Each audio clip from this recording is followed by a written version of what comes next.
18th day of June 2024. I want to thank you all for being here today. We have a fairly short program this afternoon, but there could be a good deal of discussion on a few of the items. So for those of you who are here for the first time, welcome, and we appreciate your listening and participating in today's conversations. So the first thing on the afternoon agenda is communications to the City Commission. And we have one communication, and that's from the Charter Revision Board. The communication, it's a motion made by Mr. Weiss, seconded by Ms. Fertig, requesting direction for public input. What public input looks like, issues left for review, and whether work be limited to the original memos or charter reviewed page by page. And a roll call vote is passed unanimously. I have several people who signed up to speak on this. Is there someone from the Charter Revision Board that would like to talk to us a little bit about what this communication means? Is there anyone from is the chair here? No. And Mayor, if not, or if you, Jackie, would like to speak, Jacqueline, I was at the meeting. Yeah. Jacqueline, Scott, you want to come up? You're on the board, right? Yeah. Yes. Is there just one person here or more than one from that board? I don't know.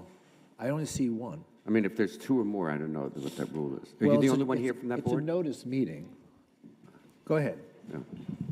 What was your question, Commissioner? Are you the only one present from that board? As far as I can tell. Okay. I don't see any other member of that board here. Okay, go ahead. So, do you have any thoughts? For those of you that maybe haven't had the opportunity to review the last Charter Revision Board meeting, there was an extensive conversation that took about an hour and a half. We talked about what happened at the meeting with us, where we've been, where we're going, the importance of public outreach. The board feels like, I guess, they need more direction as to what public outreach is. The chair of the board feels that there's been more than enough adequate public outreach because we have taped meetings and we went to the Council of Civic Associations. But truthfully, there hasn't been enough public outreach. I think we know that from the community and what people are saying. So we're here to find out what you think we should do for You're looking for public direction outreach. on what's... Yeah, a what lot of people have reached out to me and said, there's also talk about, well, charter revision's really boring. I think Mayor Herbst talked about nobody really cares about it or they don't understand it. They don't attend. But the truth of the matter is, a lot of people that are active, newer, younger people that haven't been involved but want to be involved, they don't know what charter revision is. They don't know that it's our Constitution. They don't know the importance of it. And we just haven't done a good enough job, probably as a city as well as a board, to market or tell people what this is about and the importance of it, whether it's just through agendas or whatever. But anyway, with that being said, I will step down with the other speaker. All right, so the Infrastructure Task Force, when we assigned them the task of coming back to us with advice on the ideas regarding the new City Hall, they went out and they had workshops, one in each district, I believe, and they got public feedback, they advertised it, and I think they understood that was public outreach. Is that something that you feel that your board could entertain if we continue this process and the public outreach be secured through that method? Is that something you feel your board could take on? Well, I can't speak for the board because I wasn't, but personally, I think that's what needs to be done so that everybody not only feels like a part of this process, they understand the importance of it. You can imagine if we put something on the agenda that said, please come to this meeting regarding charter revision. We're considering a strong mayor form of government. You would have a lot of people attend. Right. I'll say some other things, but it'd be too controversial, so I'm not going to speak to it. But we could get more participation, and I think that we should. I think that these decisions are way too important just to have 5 people sit up there and then suddenly at the last minute, after having no meeting with you, saying, okay, now we got to hurry up and get this on the agenda. I mean, doesn't make sense. All right, thank you. A few other people have signed up to speak. I'm going to let them Want us to speak or them speak and then we speak? let me hear from the community first, and then we can respond. Estelle Brennan, Estelle, are you here? There she is.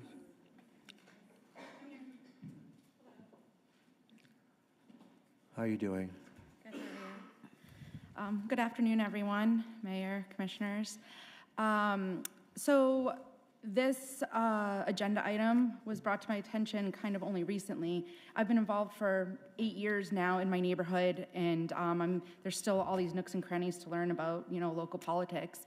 But I will say that I appreciated your pointing out about the infrastructure task force, because no matter where I turned, I knew that that was going on and what it might be about. And even for me, in the last 6 months, I've had a hard time figuring out Charter Revision Board, what it is, and actually what it means to me and why I should be concerned. And I'm speaking as a citizen. And only recently I'm hearing it's our Constitution, and then I see big packets being handed out. And I mean, even for our national elections, there are people that say, this is what's being changed, and this is why, and this is what a yes or no vote would be. So skipping like kind of the legalese of that stuff and putting out there, and for mass consumption, the ability for people to consume on social media and other methods. Because when you just see these agendas, nobody knows what these little items mean. And yes, there are links to go in and click, but these younger generations, they want their information, they want it fast. If it's not there, they're not reading it. They're not going to know about it. So, I mean, even workforces are going to, tools like Slack and Teams and more instant communication. I mean, maybe even a government-specific, just dedicated to meetings Instagram page for people that do want to know more about that political side, can know when these meetings are happening and what they're about. I don't feel like there's been enough outreach for me or my community, my neighborhood, to be able to go into one of these meetings. And lastly, I do want to say that I did catch the last meeting on TV, and quite frankly, I could not believe what I saw. As a private citizen, I don't know that I'd even feel comfortable going and stating my opinion after what I viewed at that meeting. Even if you brought that horse to water, I think they'd rather, die of thirst than speak before the people, not appreciating and respecting their opinions. Okay. May I ask you a question before you step aside? Are you active in your civic association? I'm the president. You are the president. And with that, with our council of civic leaders, has this been discussed through that opportunity? Through the council? Like I said, I have just been learning about this myself the past couple months and weeks. I do believe that it is something that the council is aware of and is beginning discussions on, but I'm not part of the council. I just attend the meetings. Okay. I mean, our association is part of the council, but I'm not on the board. You're not on the board, but you have representation for your... I'm the rep. So do you attend here and there? When I can, because they're also Zoom, they're virtual, and I've been in person as well. Okay. All right. Thank you. Yeah. And I got one question for you, too. So you mentioned Instagram. So the city has an Instagram page. Correct, I follow it. But I know all about the barbecues, the smoke on the water, the fall festivals, all that stuff. Right. Don't know about Charter Revision Board. Okay. Do you know about any, does it cover any of the other board meetings that are going on? Does it talk about anything else other than just like events? Not really that I've seen. I mean, maybe infrastructure has popped up there. I don't know. That was in my face everywhere. I couldn't escape that. But that's why I mentioned maybe having a government more, because like the Instagram page that you currently have is more about like all the fun stuff going on in the city. And not everybody's into politics. Not everybody does care, but a lot of people do, and they might only care about specific things. And maybe that might be like a secondary, more political-based. Right. Well, and that is a problem for those of us who either live, work, or play in the government space. We follow this stuff very closely. For us, this is like entertainment tonight. And we think everybody else cares. But I can tell you, I know from experience, nobody else, typically is watching public access. And well, not nobody. I got some messages about some times I've spoken here. We have a habit of always saying, for those of you watching at home, and aside from lobbyists or people connected with the government, I don't know anybody who's watching from home. Oh, don't sell yourself short. No, you know what? I have long ago learned that I put myself to sleep up here, so I'm sure I put other people to sleep. But the question is how, I'd love to get some feedback on how you think we can engage more in relevant ways and bring people in. So, I think that's an important conversation that we all need to be having because we're not connecting. Correct. To your point, we are not connecting. Yeah. And we've got to do a much better job at finding out how to reach people in ways that they want to be reached. And that's been a big problem. So thank you. I appreciate you bringing it up. You're welcome. Thank you for your time. Thank you, Estelle. Vanessa Apotheker. Vanessa?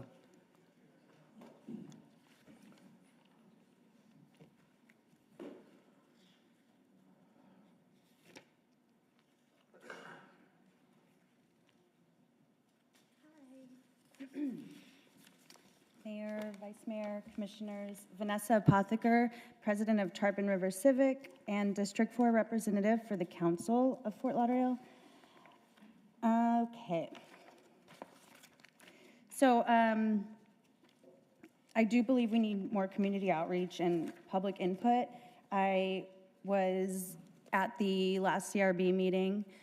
I think I was the only member of the public there, and the chair mentioned that it was my responsibility as a civic association president to explain all of this stuff to my board and my community.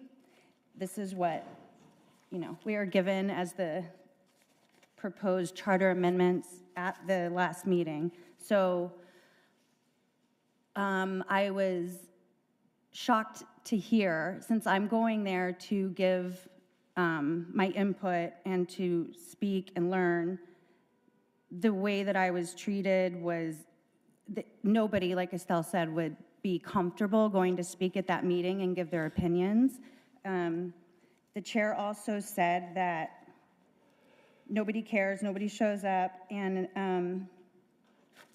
that our commissioner should be explaining this to us, the importance of it at our pre-agenda meetings. We don't always have pre-agenda meetings, and I don't recall any mention of the importance of this at the ones that we have had. And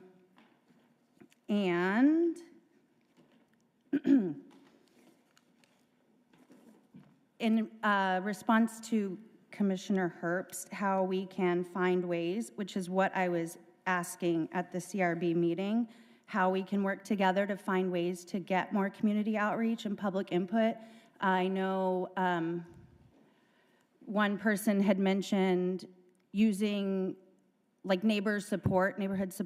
They could come reach out, and a lot of the people that come speak at my meetings, the chair asked why I haven't invited CRB to come speak at my meetings, and there's 900 meetings a week and boards, and so we don't know what we don't know. And a lot of the people in the city and the boards tell us, hey, we have this and it's relevant to your district. Can we come speak at one of your meetings? Which is very helpful.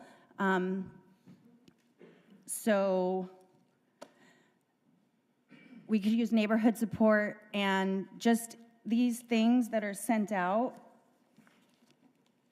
should be more redlined or in layman's terms, or just a little bit more clear than all of these packets, which I know several of you had said, how are we supposed to read this in such a short amount of time? So I do believe we can find ways to work together. I did not feel that it was the goal of the board to figure out ways to work together. It seemed more to me it was like justifying the lack of public outreach and how everyone just needs to go to the website and find the meetings on their own, and that's about it. Okay, all right, thank you, Vanessa. Thanks. Thank you. Christine Jones, followed by Mary Peliquin. Is Christine here? Oh, there you are, Christine. Well, take it easy, take it easy. Oh, my God. Good afternoon, everybody. Yeah, it's a slow. I'm in District 3. I represent the council in District 3. I represent District 3 on the council. And what I'm concerned about is there's no one from District 3 on this charter revision board. That's an issue for me. Now, the way I wanted to look at this to approach this, and I will talk to my commissioner about how I think we can approach it, because we had no one come to our HOA, and I go to all my meetings about the Charter Revision Board and the significance of what that board means, and what does it do, what did it do, and how they can try to change things and bring to you guys to make a vote on that. When I look at charter review, especially when you talk about a strong mayor, my ears, I'm puffing up like crazy, because that's not good. Y'all know I worked for the county for 35 and a half years before I retired. So I know what the Charter Review Board for Broward County is, but I didn't know about the city of Fort Lauderdale. So I think that we need to be more, someone need to come to my HOA to talk to us about this board and what it entails. And I'm seeking I find someone to be a part of that board if my commissioner allow it. That's it. Okay, thank you so much. Mary Peliquin, followed by Melinda Bowker. Okay. Good afternoon, Mayor, Vice Mayor, Commissioners, City Attorney, City Manager, City Auditor, and City Clerk. We're all here. We're all here today. Parks, transportation, No, finance. hello. Okay, so I'm not going to, let me just say, I wrote a memo that was read at the last revision board meeting, charter revision board meeting. I was not in town. This is it right here. I am not going to read the whole thing to you. I'll send it to you for your reading pleasure. How's that? But let me just read a few things out of it. When Harrison Grand Williams, I hope he forgives me for saying his name, he's a wonderful person, he's a member of the Charter Revision Board. When he went through the recommendations at the council's, I should say I'm the president of the Council of Fort Lauderdale Civic Associations. When he went through the recommendations at the council's April 9th meeting, it dawned on me that this is a lot. Now I understand it because I've gone to the meetings. Most of the attendees are civic association presidents and well-engaged and informed on city managers. About halfway through the presentation, I saw eyes glazing over. No joke. I think people were solving math problems in their head. There is no reflection on Harrison, but rather the amount of material and its complexity. In a sense, the Charter Revision Board needs to market itself. Just putting on the website, city's website, that there's a meeting and that there's YouTube videos and that the minutes are on there, that may have worked. I don't know when. It doesn't work now. I never like to hear, this is the way we always did it. That just makes my brain explode. They need to reach out via social media and public meetings. These meetings, this is an infrastructure task board. They need to do what the infrastructure task board did. And they need to do it in a timely manner. It can't just be, come to the council one week and the next week come here. It just doesn't work. I can promise you that the people in that room could not go back to their neighborhoods and tell them what they heard. They couldn't digest it. So my goal is to get there to be more public outreach. It's very important. They need to market themselves. I market the council. We have somebody else that markets the council. I'm sure you do the same. All of these presidents that are here, they market their own civic associations. So, I mean, and the Charter Revision Board needs to do the same thing because it's really an unknown. One other thing, we have now I'm a boomer, we have some Gen X and some millennials, some are in the audience, some have spoken, that are interested in the government. They're interested in it. But when they go to a meeting like the last Charter Revision Board meeting, if you haven't seen it, you should watch it. They're going to go, I don't need this. I'd rather stay home with my children. I'd rather stay home with my spouse. I think we have to be very careful at how we run these meetings and how we talk to people that aren't used to being at these meetings. So I just want to leave it at that. You should watch the meeting if you have not. I know a couple of you were there, and you'll get the gist of why I say that. Okay? Thank you so much. Thank you. Melinda?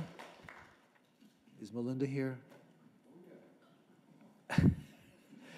Followed by Bill Brown, if you just said if you, okay, all right. Hello, Mayor, Vice Mayor, Commissioners. Melinda Bowker, I'm president of the Downtown Fort Lauderdale Civic Association. I didn't really prepare formal comments on this item because, quite frankly, I haven't even brought it up to my board or my neighborhood association. I did just print out before coming here the Council of Fort Lauderdale Civic Association presentation that Harrison Grand Williams gave, I think a couple months ago. And I would agree with Mary Peliquin's comments that some of these recommendations, I'll be quite honest, I don't know where I stand on them. I have not shared them with my community, and as you know, I do try to make sure that the neighborhood is very informed on everything coming before. Particularly, I would think this is just as important as the Budget Advisory Board recommendations and the meetings that you're having with them. But I just don't think there's been a similar level of outreach and communication on them. So I'd have to agree with the other speakers. I just actually was interested. I only found out last night at the pre-agenda meeting that there is within the recommendations a recommendation on leases for more than 1 year and not more than 50 years. So, and it involves a supermajority vote. And so as someone that lives in a condominium that's not on a city property, but on Broward County property and with a 99-year ground lease, I just know how important these kinds of recommendations are for the community, and it's a lot more complicated than we think. So anyway, I just wanted to reiterate, I would ask the commission, you only have one more meeting before summer recess. I think this needs more time and more community outreach. Thank you. Thank you. Bill Brown, is there anybody else who wishes to speak on this item? Okay. Oh, you do? You need to sign up. It's one thing you didn't sign up for. Good afternoon, Mayor, Vice Mayor, members of the Commission. Bill Brown, President, Central Beach Alliance, and also the District 2 representative of the Council Civic Association. I'm going to bring this back around to what the agenda item is, and that's the communication from the Charter Revision Board asking for clear direction. Therefore, it tells me that the majority of that board wants direction on how to obtain additional public outreach. So to that point is that they feel there probably was not enough now. I think they heard from the city attorney at the last two previous meetings that this was not ready for prime time. The language was not all there. It hadn't been enough outreach. And I think that's why, and you've heard from testimony already from members of the neighborhood associations, that clearly there's not been enough public outreach. So that's what you're here to decide, to give them direction, that they've asked for that direction, to get it ready for prime time. I've been to meetings for reimaging at City Hall. I think I attended all those with Commissioner Pittman. I've attended meetings for the Public Safety Initiative, where you've been also as well. Those have been, people have showed up that aren't the same 10 people that come to commission meetings. That's what impresses. They're drawing the community back in when you advertise. Strategic Communications has done a great job doing flyers, doing Instagram, doing next door neighbor messages of those types of public meetings. Not once have I seen any communication, and I am a junkie like you are, Commissioner Herbst, following the social media aspect, anything from Strategic Communications. Now, that's not criticizing Strategic Communications, but they've just not been directed to do that, to communicate about this, of probably the most important issue that's come before the constituents of the city and our Constitution and governing document. So I think it's obvious and clear they need that direction. Thank you. Great, thank you. Chris Nelson, followed by Avi Gelfeder. Chris. All right, thank you, Mayor. Chris Nelson, Fort Lauderdale. And as I'm listening to some of these people like Vanessa, like ideas are coming into my mind about what we could do with this to reach out to people and bring in some new people. And maybe like a whole new Instagram page and a whole new social media outreach where maybe we don't say City of Fort Lauderdale or City of Fort Lauderdale News. Maybe we do something like Revive Lauderdale or some kind of like new with some new imaging and logos and stuff like that, and really do some like high quality videos where we're talking about things that like really matter. Like the charter review, I mean, this affects everybody, but like Commissioner Herbst was saying so eloquently, I mean, it's like these meetings sometimes, especially the ones that go into the middle of the night, it's like it gets boring and people think it's like, oh yeah, I'm gonna go down to a commission meeting. Guys, you wanna come? And they're like, yeah, I don't think so. But as I'm listening to the heads of the civic associations, and it's so cool to see younger generations too that are heading these civic associations, that we could really do an outreach to really to bring some new people in and get some real excitement. So maybe a place to start would be like, what does it matter? What does Fort Lauderdale mean? What are the most important issues to you in Fort Lauderdale? And getting something like that out there. And you guys bring up the reimagined City Hall. They did a really good job with that, with bringing people in. But even with that, there wasn't a whole influx of new people. So possibly new branding, new messaging, something completely different. And and I don't want to say gimmicky, but yeah, kind of gimmicky, you know, to get people excited to come in. Because, I mean, how cool would that be to get a whole bunch of brand new people in to do this charter revision? And I think when you tap into human resources, like people that don't usually come to these meetings and stuff, then you get ideas that you wouldn't have even thought of before. So yeah, get your social media guy on it, guy or gal on it. I think that's a good idea. I think that's All right, thank you. All right, thanks, guys. Thank you. Avi?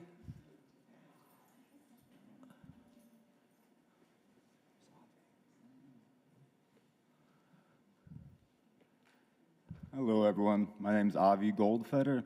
I live in Pompano Beach, and I'm here representing the Pompano Unity Project, my little volunteer thing that I started because my apathy towards city life led me doing the same thing in 2019, trying it in 2021, and the way the city worked, it just destroyed everything. Same when I was living at Sistrunk and Federal. So I'm here have to tell you guys that I don't have access to TV. I watch YouTube. I got Instagram, I got Facebook. That is how I connect with the world. And have to talk with the people in the audience that if we're gonna get connected, they're gonna be withholding as much information as damaging. So it's important to keep track of everyone's commissioners, budget review boards, or whatever your little association is. And we're gonna have to do this ourselves and connect along the way. And there's a reason a lot of civic organizations are popping up all over the place, especially in Pompano. So that's it. Thank you for your All time. right, thank you. And you're always welcome to come back to Fort Lauderdale. Okay, thank you. Okay, does anyone in the commission wish to make any suggestions as to how to respond to the budget revision board? Yes, Commissioner. Okay, I think Bill Brown, hey, Bill, I think Bill Brown got it right. I mean, you know, a lot of comments, but let's stick to the agenda item. That it was the advisory was looking for us for direction what to do, and I think the best way to handle that, I'm going to use two terms, but either I think a workshop, or we should have a conference amongst ourselves, so we could go through there. We could decide, no, this makes sense, this doesn't make sense. I mean, the one nuclear option that keeps floating around is strong mayor. Whatever we as a group think. Have as a workshop. Either together or just us alone. Either the five of us or us with that group again. But maybe it should be the five of us. Well, I think we should include the board. I mean, but they're looking for direction from us, and so they're more than willing to be part of it. But we should look at that and say, listen, I think this one we need to revise. This piece is good. Go ahead with this one, and we should discuss it ourselves. Look at it and say, hey, this is what I think we should go forward with, and this is what I think you need to have a little more work and tweak this before we go out. I think that's the best way to proceed. I think that's a really good idea. You know, so I've always observed through the years the Charter Revision Board is looking at those things that they've identified and looking at the charter that need cleaning up, or, you know, maybe incorporating best practices from other charters locally and throughout the state. I think I like Dr. Sturman's idea, though. If there are things that the commission feels are important changes to the charter, I don't necessarily think that the Charter Revision Board, I'm not going to say needs to weigh in on that, because we can talk amongst ourselves, figure out what our priorities are, and then say, we want this, you know, to go on a referendum. Whether the Charter Revision Board agrees or disagrees, if the commission as a policy statement says, we want this to come forward. So, for example, Mayor, your idea about a strong mayor form of government, you know, the Charter Revision Board certainly is welcome to discuss it, but if we decide it's going on, then it's going on. Yeah, but the charter, and correct me if I'm wrong, but my understanding of the Charter Revision Board was to be the conduit to the community, to reach out to the community like we've been hearing, like we've been discussing, and to distill the comments that they hear from the community, and then bring that perhaps in a joint workshop with the commission and exchange ideas. Yes, we can have our own ideas, but I would love to hear back from the community, and I always felt that the Charter Revision Board was that body that was able to do the outreach into the community, much like the Infrastructure Task Force, and then have discussions amongst themselves in order to refine the issues and the suggestions, and then we together have that conversation. Is that kind of a dynamic that I think works? You don't think that works? No, they have recommendations they have to us. And it's like John says, now it's our job to give them direction amongst what we've found out. If we want to go ahead and have public input, but I think it's our job to give direction where we go from here.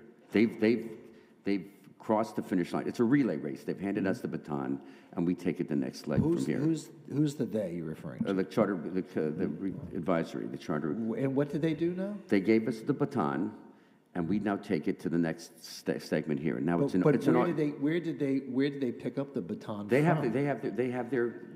We've given them direction what we wanted them to do, and they've done it, and they've given it to. You feel that they've had sufficient public outreach? Well, we'll decide from there.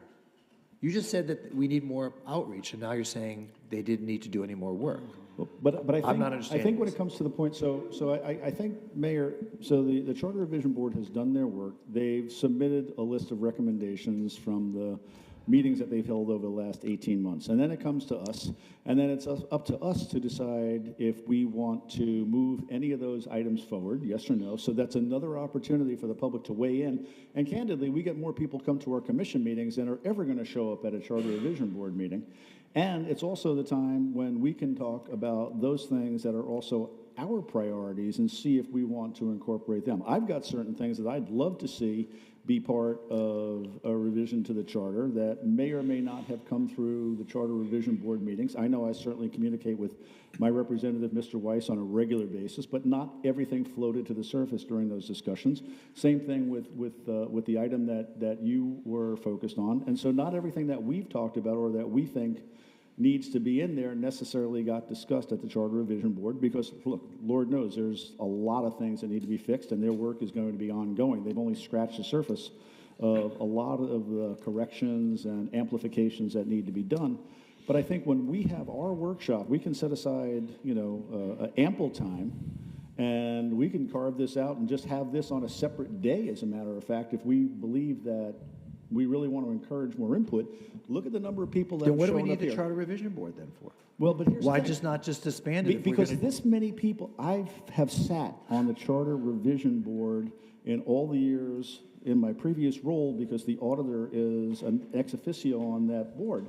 And so I have sat through meeting after meeting after meeting. And again, oftentimes, there's only one person in the audience. We have more people that show up to a commission meeting than will ever show up to a Charter Revision Board meeting. But isn't that the whole point of this communication, that it wasn't happening, that they needed to reach out to the community, have workshops, have public forums? It wasn't just, it's not, even here, it's very limited. I give you 2 or 3 minutes and that's the end of it. That's not public outreach. There needs to be much more full-throated expression. These are charter revisions. These are important.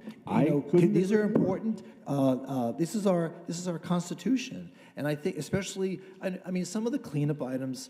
Hey, that I agree. We just need to figure out what we're going to do with those. But the fundamental issues, okay, and some of the ones that were proposed that by the Charter Revision Board were fundamental issues. I don't feel that they've been fully vetted out in the community. I think they just originated from the board members and then they were presented to the commission without any real background, nor without any real vetting of the issue. And now, honestly, I just don't feel that it doesn't do a service to the community to think that we're going to truncate their involvement because we don't feel that anyone's going to show up to the Charter Revision Board meetings. The point is that they need to go out to the community, not the community needs to go to them. They need to go out to the community and ask them what is important. I don't disagree with the idea that going out to the community can be of value, but I would disagree when we've had 18 months of meetings that it's truncated. I would say 1.5 years, Mayor, that's hardly truncated.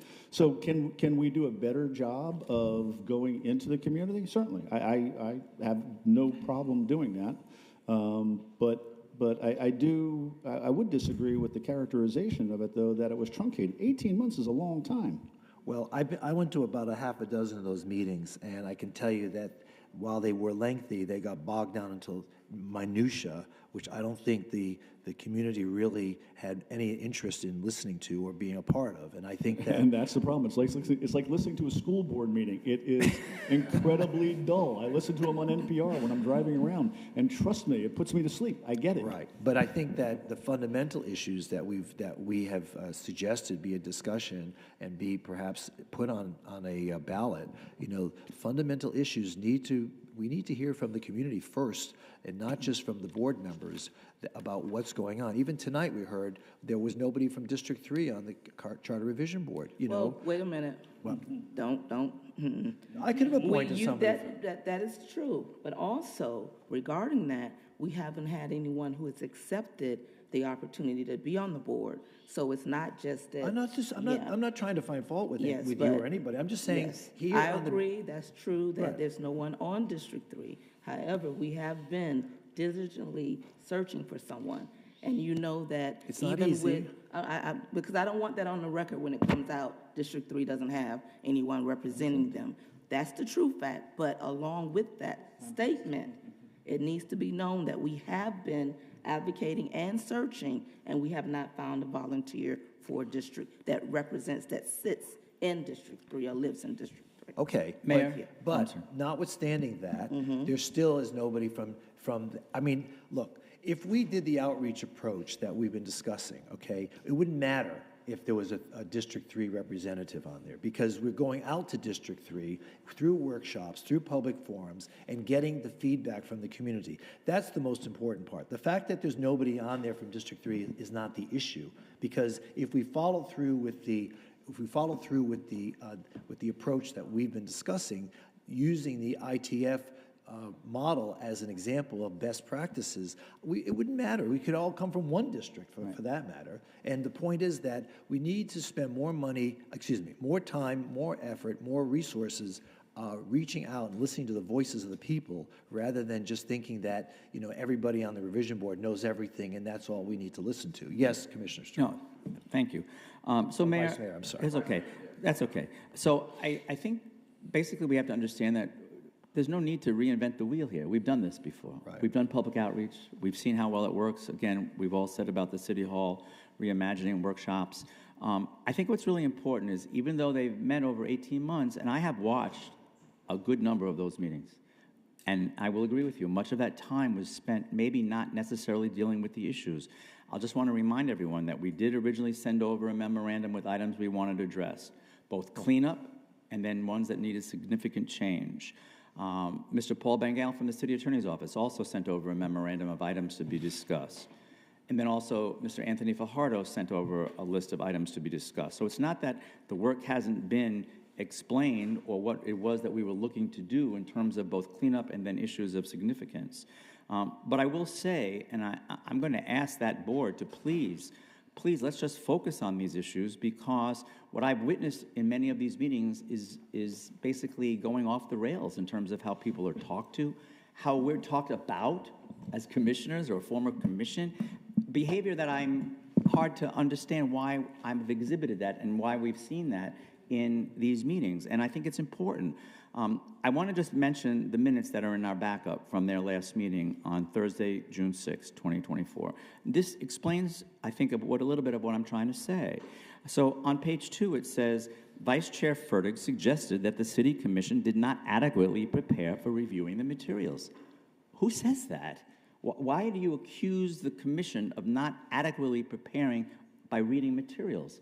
I don't know about the rest of you, although I'm sure you do. We spend a lot of time reviewing materials and preparing for these meetings. So for someone to come right out of the box on a board and accuse us of not preparing for a meeting, it's a bit insulting. It's a bit offensive. So, but that's not atypical of what I've seen in all of the meetings that I've watched on the Charter Revision Board. They need to focus on the agenda. They need to focus on the work at hand, rather than going after people, rather than putting down people from the public that come and speak, rather than criticizing current commissioners and mayors or past commissioners and mayors. That's just not a good approach.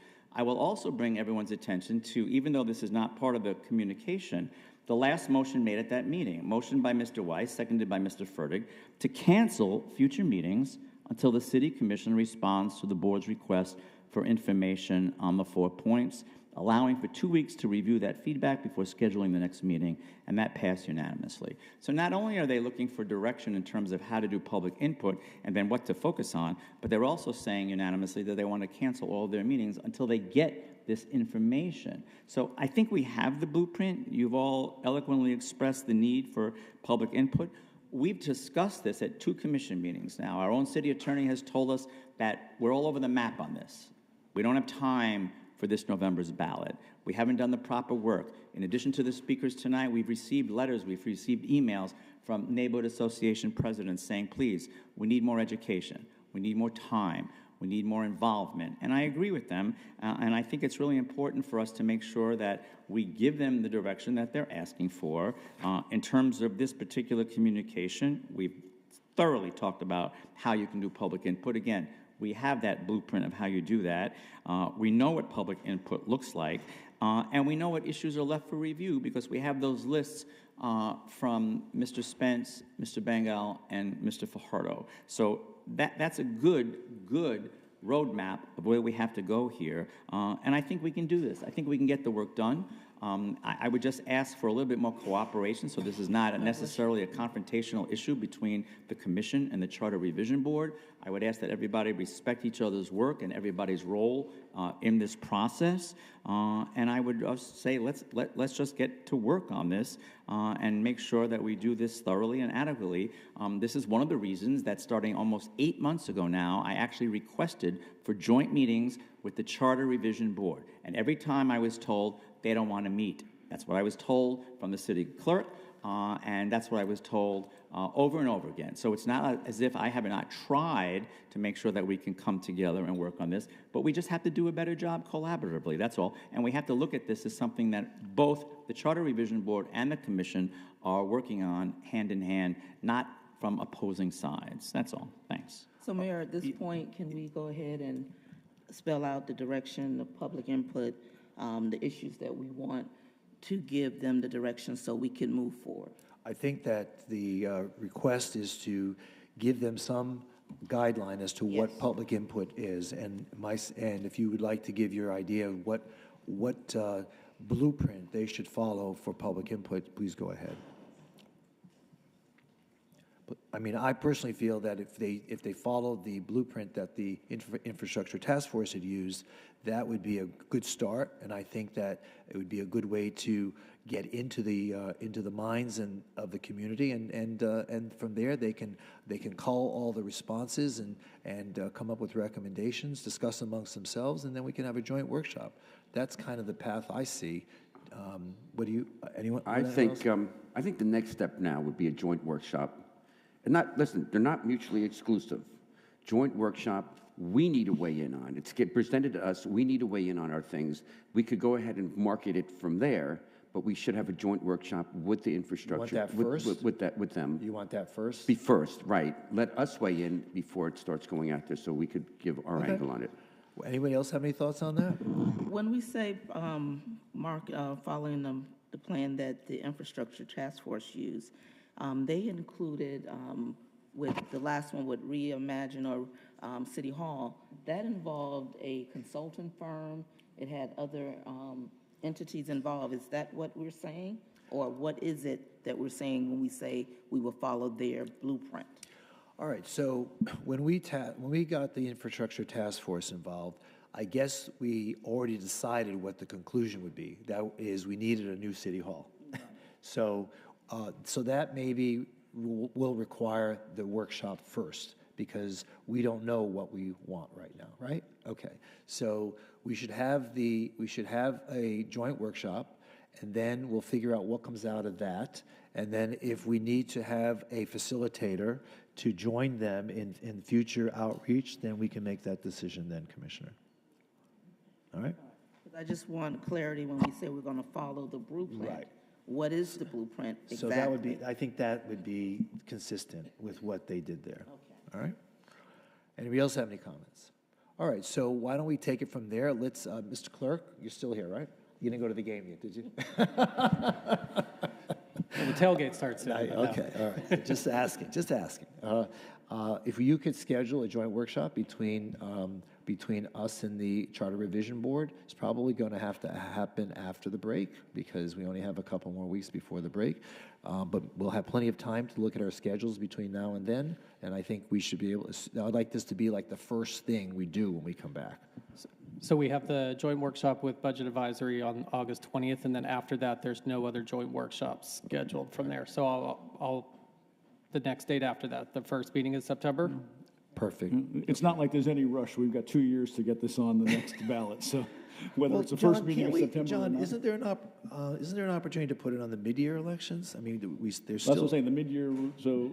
It's in 2 years. Right, so 2 that's what I'm years, saying. yeah. So we're 2 years out from the mid-year, because we're not going to stick it on a March election, so, and pay for it, so. Right.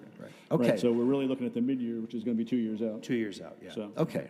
I think we've got some time. Okay, good. All right. Thank you, board members, and I appreciate the community input today. Moving on to CF1, this is a follow-up discussion of requested cost of living adjustment for general employees retirement system. I have a number of people that have signed up to speak. Does city staff have anything addition that they would like to say since the last time we brought this up? So Mayor, staff did provide additional analysis that's included in the agenda memo, either before or after the comments. Linda Short can speak to the actuarial piece, and Laura Reese can speak to the budgetary piece of the memo. Okay. How are you? Hello. Linda? Good afternoon, Honorable Mayor, Vice Mayor, and Commissioners. So we're here again to present the item for the GERS COLA. The information is the same as I provided last meeting. We've included the ask from the GERS board, and additionally this time we've also added some funding considerations if it's the pleasure of the commission to award the COLA. Okay, so I see on page 2 of your memo, it says that, I guess this would be the first one, right? No, this is the commission agenda memo, Yes. the CAM. On page 2, so we're looking at, to fully fund it would be about $12.5 million. And if we were to do it over 5 years, it's 2.8 million. And then, and if we did it over 7 years, it's 2.1 million. And that would, I think at that time I had asked the question about how much more is a person going to receive, the average person. The information I got is it's about $50 more a month for the average employee. Is that something like is that kind of what your thoughts are? Yes, so when we did the analysis based upon some census data we had in the past, the average GERS person on average makes, when you look at the full population, the average amount is about $28,000. The median is about 22, and the mid is about 72 when you take the highest and the lowest divided by 2. So it's that is per year. 28,000 per year they get. Yeah. Mm-hmm. Okay. The question was per year. So Yes. the other concern that I had was, like, where are we going to take this money from? Because it hasn't been budgeted, right? So, and my concern was that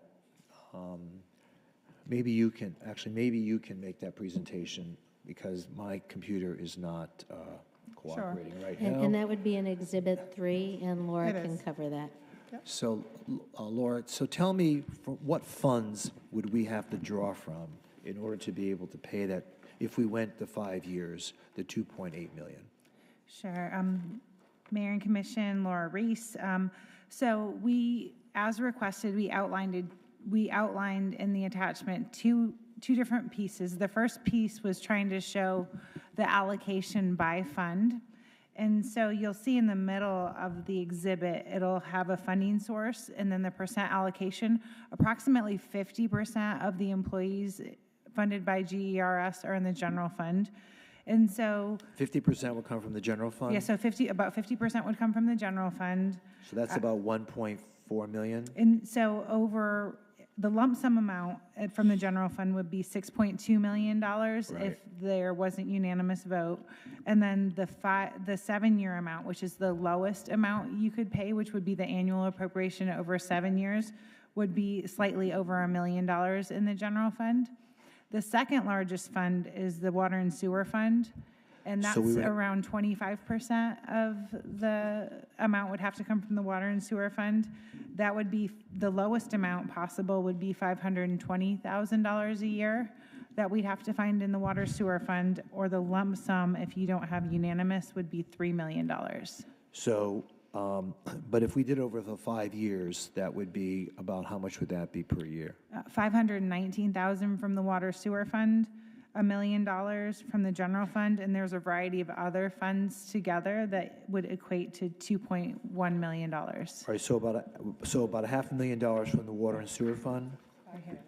And that I'm was sorry, that was 7 year. Yep. So yeah, 5 year is, so what we presented was the lowest amount. That's but why I in asked you, what is the between- 5 year? The 5 year amount would be 2.8 million annually from all funds. I so get that, but how 1.4. much from the water and sewer fund? Water and sewer fund, 684,000. All right, so about 700,000 a year from water and sewer, and Yes.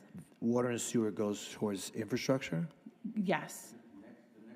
Next one would be stormwater is the next highest, if I'm not mistaken, Let me see.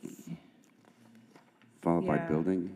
Yeah, so around Stormwater. 100,000, over, the funds with over 100,000 a year would be central services, which is the IT fund, project management fund, the building fund.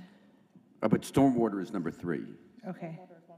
I think. Stormwater, 130,000, yeah. Mhm.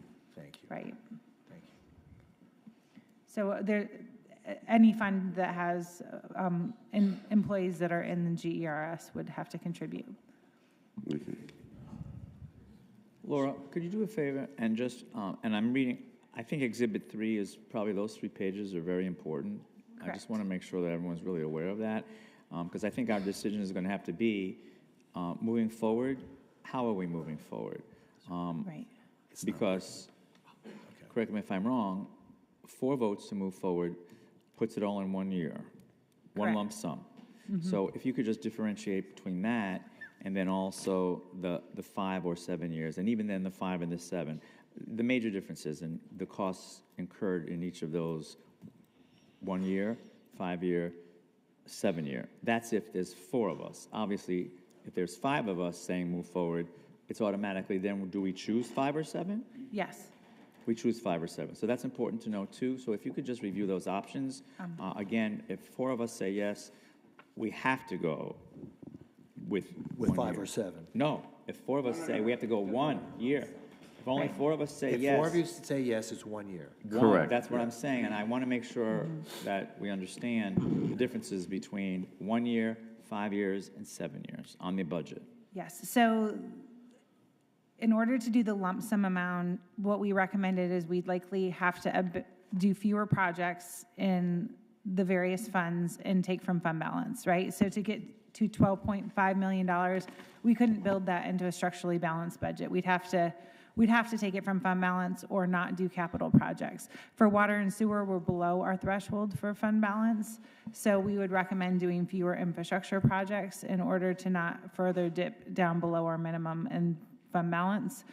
If it was financed over 5 or 7 years, what the city manager and I had discussed was to, as a baseline, throw out or propose that we would just add fewer services. So in the preliminary budget presentation we just made, we are proposing adding, police, fire, the waterway officer, things like that. We would have to create within a structurally balanced budget a reduction. So we would likely be revising between preliminary and proposed to remove some of the enhancements that we had historically, or that we just proposed to you. So some of the things you talked about today, Yes. about adding 3 more firefighters, Yeah. adding more police support, that would all go away. To the tune of we'd Right. have to tie to the amount that we are adding Right. into the structurally How about balanced special budget. events? There's It could $1.8 be- million in special events. Would those be impacted? You all would, would be able to direct us. But what we had put in the memo as a point of consideration, we're just removing the enhancements. We weren't proposing enhancements to special events at this point, so it would just be the additional staffing and, police, fire, all of the things we just talked about. And why couldn't all of this come from the fund balance as opposed to looking at getting rid of enhancements, look at getting rid of fire rescue staffing increases, look at all the lists that you've given us? Why is it this an either-or situation? Well, if you're doing the lump sum payment, we would recommend going to fund balance for that. If you're asking us to build it into as a recurring expense into the budget, then it's back to that structurally balanced budget discussion where one-time or ongoing revenues have to pay for ongoing expense. So it would create an ongoing expense for a term of 7 years or 5 years. And by the way, that was the reason I was getting to my earlier conversation about the fund balance levels, because I was anticipating this conversation coming up a little bit later on. So I wanted everybody to be aware that we've got capacity within our fund balance to be able to accommodate a one-time payment if we don't have a unanimous vote. Thank you. For the general fund, yes. For water and sewer, Right, we're for below. general fund, yes. Yeah. So the general fund, it would take us below our target, but we'd still be above the 2 months. We'd be above the 2 months. Yes. It would be below the 3 months. Below our target of 3 months. And Mayor, just for a little bit more clarity, we talked about a 5-0 vote. We talked about a 4-1 vote, which would be the minimum. A 3-2 vote, it would fail. Right, we understand that. Okay. Anyone have any other questions of Laura or Linda or anybody? All right, well, I'm just going to, oh, is it fixed now? Yep. Okay, so, look, folks, I think I wish we had tons of money to give to everybody. And I realize that cost of living has gone up significantly over the last 5 years, 10 years, 20 years, and I know a number of people who have survived on their retirement for the last 20 years. It gets more difficult each year. Now, when we look to see how we're going to fund something like this, what are we digging into? Well, I personally feel that the fund balance is untouchable. That's just my personal opinion.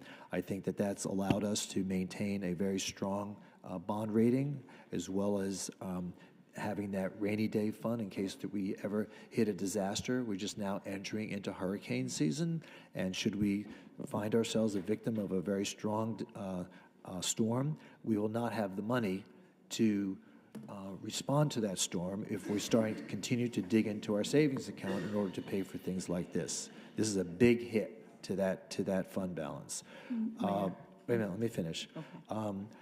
Okay. So if we start looking at digging into other funds, we're talking about the water and sewer fund. That means we're going to start reducing the amount of money we're spending on infrastructure. To me, that's a non-starter. Same with stormwater. We've already seen the impact that our failure to respond to stormwater and infrastructure needs has resulted in disaster for certain neighborhoods, Edgewater, River Oaks, all these, and, Dorsey River Bend, all these places that have suffered dramatically because of our failure to fund infrastructure projects over the last 10, 15 years. I really feel that we have priorities. And priorities right now are to the people that, our residents who feel that they need to get the most from their tax dollars. And I feel that, investing it in our infrastructure, as well as in adding the additional personnel and fire, as well as police, to me, those are most important. Public safety is number one. And I think that if we in any way diminish that priority, that objective, then we're doing a disservice. And hey, like I said, I wish we could give $50 million to our retirees. I feel that having worked for the city for all those years, we appreciate their service and helping to make Fort Lauderdale the great city that it is today. But given the limited amount of resources that we have, I just feel that we have to make a choice. And my choice is that we continue to fund the services and operations of the city. We continue to build our infrastructure. We continue to focus on climate change and the impacts of climate change. And I don't think that this is in the best interest of the city. So I cannot support this measure. Okay. I have a question. The community investment plan, there's funds there. If we could talk about opportunities to utilize some of those funds, because what I understand with that, those funds are earmarked for years down the way. And if you can explain if there's opportunities to look at the CIP to utilize some of those funds now to address this need. So the CIP, so in the general fund, as part of the balanced budget, we appropriate approximately $20 million into capital. That would be the money that we'd be able to cut in a year to commit to something else. So for 2025, if you wanted to do fewer projects, those were the ones we shared, the streets, the bridges, you could not do some of those projects and use that funding to support the $6 million allocation. But aren't some of those projects span over so many years that are not going to be used in 2025, 2026, even 2028, that are just like earmarked, that are available for use?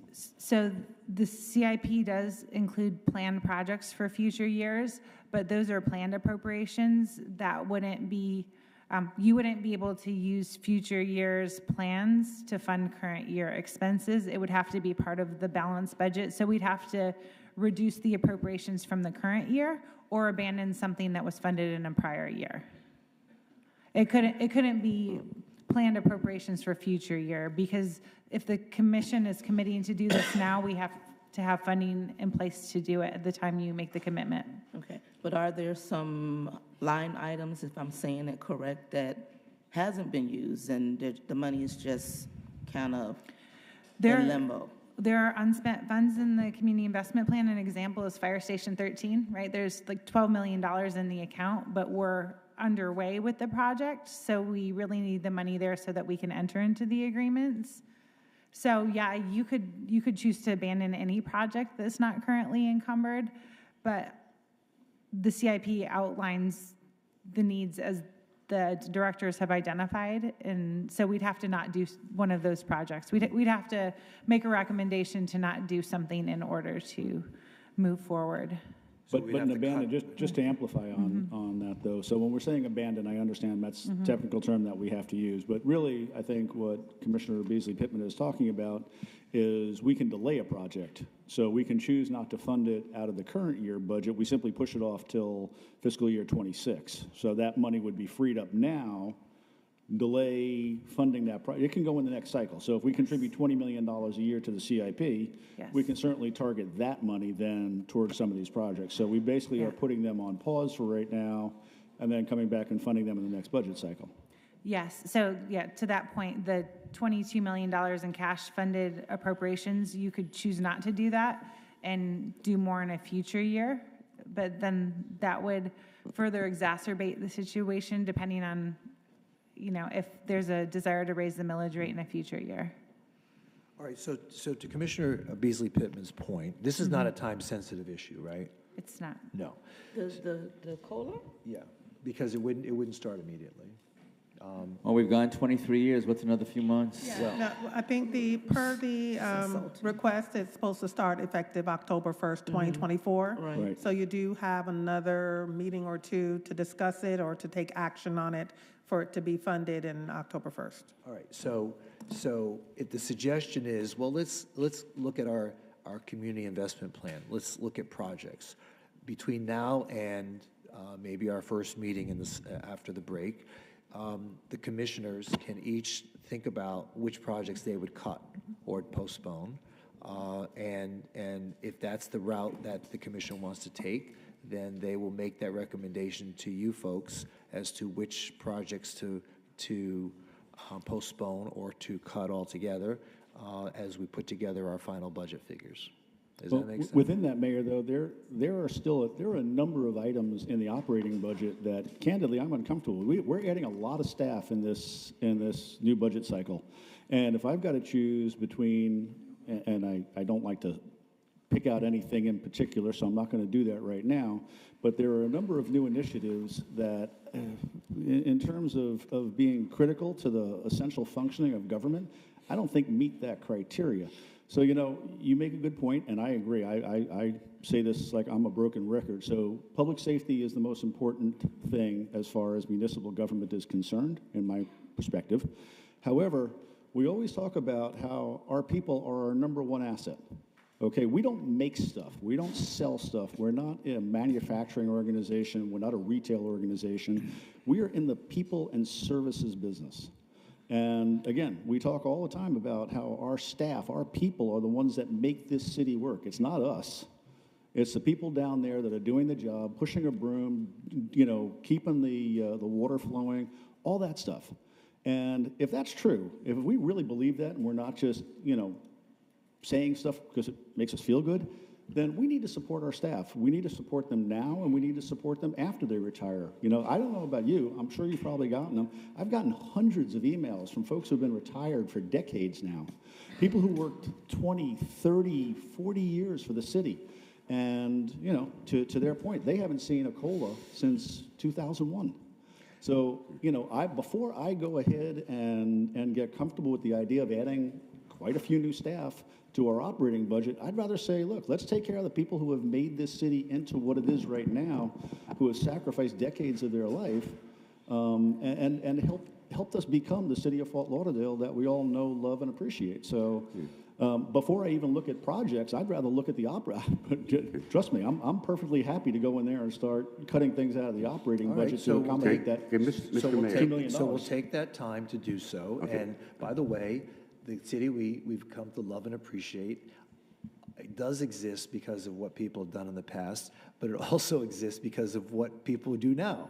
If we don't have someone cutting the lawns and policing the streets and responding to emergencies, then we are not the city that we love. So keep that in mind. Well, we have immediate objectives. Okay. If we can't add more people to help protect us, our city's growing in population, our city's growing in size.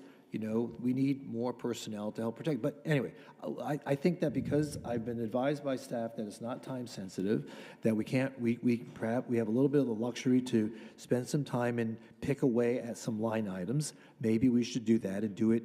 Let's do it, with deliberation as opposed to just reacting. And I think that we might be better off in the long run. Commissioner. Okay, that's my turn. I've waited. I'm sorry, Warren, could I, just one thing though, because I want to tie into that, Mayor, because not only does this send a message to our retirees, it sends a message to the workforce that's here right now. Mm-hmm.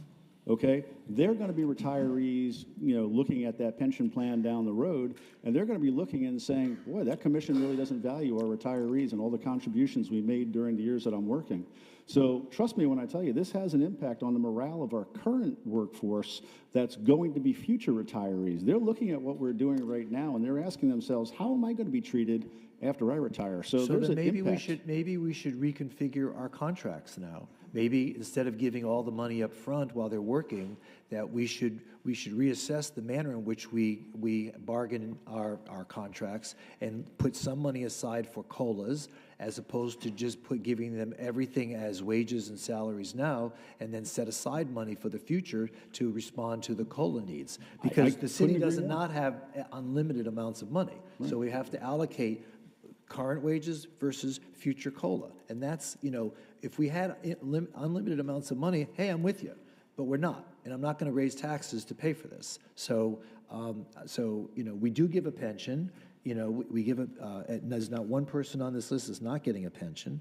And so, we have to keep in mind that people that are currently operating our city have to also be respected and paid a living wage and an appropriate wage, and not have that taken from them because we want to institute a COLA policy. So anyway, Commissioner Sturman? Okay, this came up last meeting, and it's consensus because it's in conference, and it seemed to be a consensus, and you had asked for it to be delayed to today. It came up for us again today, and you've made your position abundantly clear. You want to delay it until a future meeting. Not delay it. I wanted to analyze. I wanted No, numbers. but whatever, to not. Don't say I'm pushing Okay, it no, to okay, delay so- it, like okay. to kill it. I want to analyze You it. want us to not give direction today? You can go ahead and you. No, You no, go I'm ahead- talking, you wait, go I have ahead the and floor, vote I have on the it if floor, you I have the want. floor, I have the floor. Okay, and I see where you're coming from, and I respect your thought. I'm ready to make a decision now, so now Okay. you have two. And there's 5 of us here, and they're looking for a consensus, so there's 3 more people to give direction to. I know where you're coming from, and now you know where I'm coming Hey, if from. you want, trust me, I'm not going to deny you the right to make a decision. I mean, Okay. that's your prerogative. Okay, now we have 2. Let's see. Well, so Mayor, okay, and I'm going to speak now as someone who in the past, I've sat here for 6 years now, I've been sometimes the only one in favor of this COLA over the last 6 years, the only one on this dais, this in the past. But I do think it is prudent, Commissioner Sturman, for us to actually just take a little time, and I'm going to tell you why. The mayor has made it abundantly clear that he's not in favor of this. 4 of us have made it clear at the last meeting and this meeting that we are in favor of it. But so now we know what's going to happen. We know that it's going to be a 1-year impact of almost $13 million on the budget. We didn't know that at the last meeting. We thought maybe we could be unanimous and spread this out over 5 to 7 years, which would have always been my preference because. Well, I'm not wait a minute. Hey, if this commission can agree on cuts in the CIP that make sense, then I might vote with the rest of you. Well, no, if you vote for the rest of us, then we're actually back to a 5 or 7 year plan. Right now, it looks like we're stuck with a 1 year. Right, but I said at the end of an analysis of the CIP program, if at the end of that we find there are appropriate cuts, that we can either postpone CIP projects or eliminate them in order to pay for a 5 or 7 year program, then I'd be in favor of that. Oh, okay. Well, we have not heard that before. Well, because but I think we're in agreement here. But you're trying to debate this. But hear me out. Let me just finish this. I'm sorry. So what we have to do is we have to really have a better understanding, Laura, of exactly what we're looking at. With that 1 year lump sum, because right now we're at a place where it's 4 folks ready to go, and it's 1 year. That means 1 year. So I have to be very comfortable, because I am not going to do anything that cuts police, that cuts fire, that cuts our ever growing challenge with flooding and water, which I'm going to address later in our commission reports. I'm not going to entertain any of those cuts. So I need to be a little bit more comfortable with what staff's going to tell us in terms of how are we going to get to a $12.8 million cut next year. I don't see that yet. I don't have that comfort level yet. So that's why I would say we do need the time, Commissioner. We do need the time. We can't just say yes now and go into this blindly without knowing where those cuts are going to be. So I am in favor of a little bit of time because we need to understand that impact on the budget, and we need to understand the funds that money is coming from. So I do want a little bit more time. And again, I'm saying this as someone who has been supportive of this for 6 years. The only one up here that could say that. So again, congratulations. You're welcome. I appreciate it. Thank you. But it's that important. So let's do it right. Let's do it with a really good sense of education and understanding exactly what we're doing. That's all I'm saying. Thank you. Okay. Any other thoughts? Let me just pose one thing. So, Mayor, you brought up an interesting point, and I want to just see if this really makes the most sense. So the suggestion is that the commission should look at the projects and so forth and try and figure out which ones we don't want to do. Typically, when it comes to the budget, we usually let staff figure that out because they have a better sense of which project can be delayed, which projects can be phased as opposed to stopped. I would rather rely on staff to come back with recommendations. So what we have here is a consensus of 4 of us that we want to move forward at the very least with a one-time payment. I mean, I think, so I would actually put the onus back on staff. Come back with recommendations of how you think we could accomplish this within the framework of what makes good sense for the city, and then bring that back to us. Does that seem reasonable? And we can do a proposal under the 1 year and a 7 year. Thank you. Okay. Well, and bring that back. Not to Okay, I think we should also entertain other options, which are to do it over a 5 to 7 year program, and if staff can come back to us and make a recommendation as to which programs we can postpone or eliminate over that 5 to 7 year period and still accomplish the same goals that this commission has asked to accomplish. I think that any member of the commission can speak with staff and give their ideas as to what they don't want cut or what they could live with in terms of a postponement. Like if there's a sidewalk repair or replacement that's supposed to take place in your neighborhood, and now we have to postpone it for 3 years, or if there is some other type of project that your neighborhood is intended to receive, and we're going to postpone it for 2 or 3 years, then we have a couple months to think about that. We have a couple of months to prioritize that, keeping in mind that we're prepared to sacrifice that so that we can accommodate the request by the GERS. So, one last thing, if I may, Mayor. So I'm just want to get this out there too. So one of the things I was going to bring up, and I guess this is probably a better time than any other, is I think one of the things you notice in the report that was presented earlier is that EMS is a growing percentage of our calls for service. And so the fire assessment fee, as you notice, is dropping, not because costs are dropping, but because of the pro rata shares of all the calls that are done are skewing more heavily towards EMS, and EMS can't be recouped through the fire assessment fee. The fire assessment fee has to be property related, not individuals. I think it's time for us, and I've mentioned this to staff, that I think we need to consider an EMS taxing district. Pompano has one, other places have one, because this is going to continue as time goes on. The fire assessment fee is going to produce a lower and lower percentage of the total cost of fire rescue. So I want to begin a conversation about creating an EMS taxing district, because I think that carving that out makes it much more transparent to the taxpayers what they're paying for, and I think that may help us going forward too, just like the fire assessment fee has enabled us to redirect some dollars. I think an EMS district would accomplish the same thing and would make the whole concept of funding EMS less political in its own way. Right. And I think it would create capacity, for one thing. And then the last item I want to leave you with this, having done many, many, many, many budgets through the years, is that there oftentimes is additional revenue that comes up between when we adopt our not to exceed millage rate in July and when the final budget hearing has come up, because we'll get true ups from the state. So that may afford us additional room in the operating budget, additional capacity to be able to accomplish this. And we're not going to know those numbers for a little while yet, but I just want you to be aware that traditionally every year we wind up with more revenue. So, okay, so before you go, I understand that you actually, the two of you have looked into this issue also, and you had, is that correct? If you could share that with us. Good to see everybody again.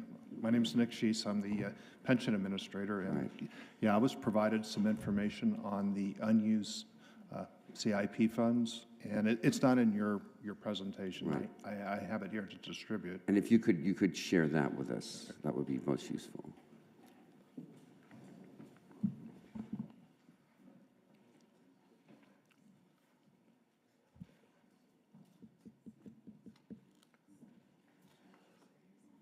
You say these are unused CIP funds? Yes, sir. Thank you. What page are we looking at?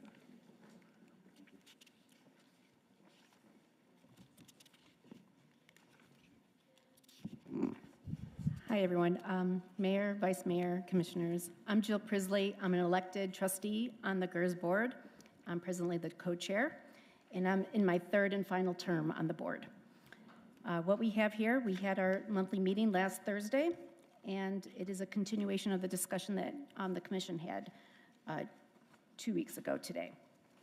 So what page are we looking at for unused CIP funds? Well, let me advance it. I'm looking at the whole thing, and I'm on page 10, and I still don't see the answer. So that's why I'm asking, where is it?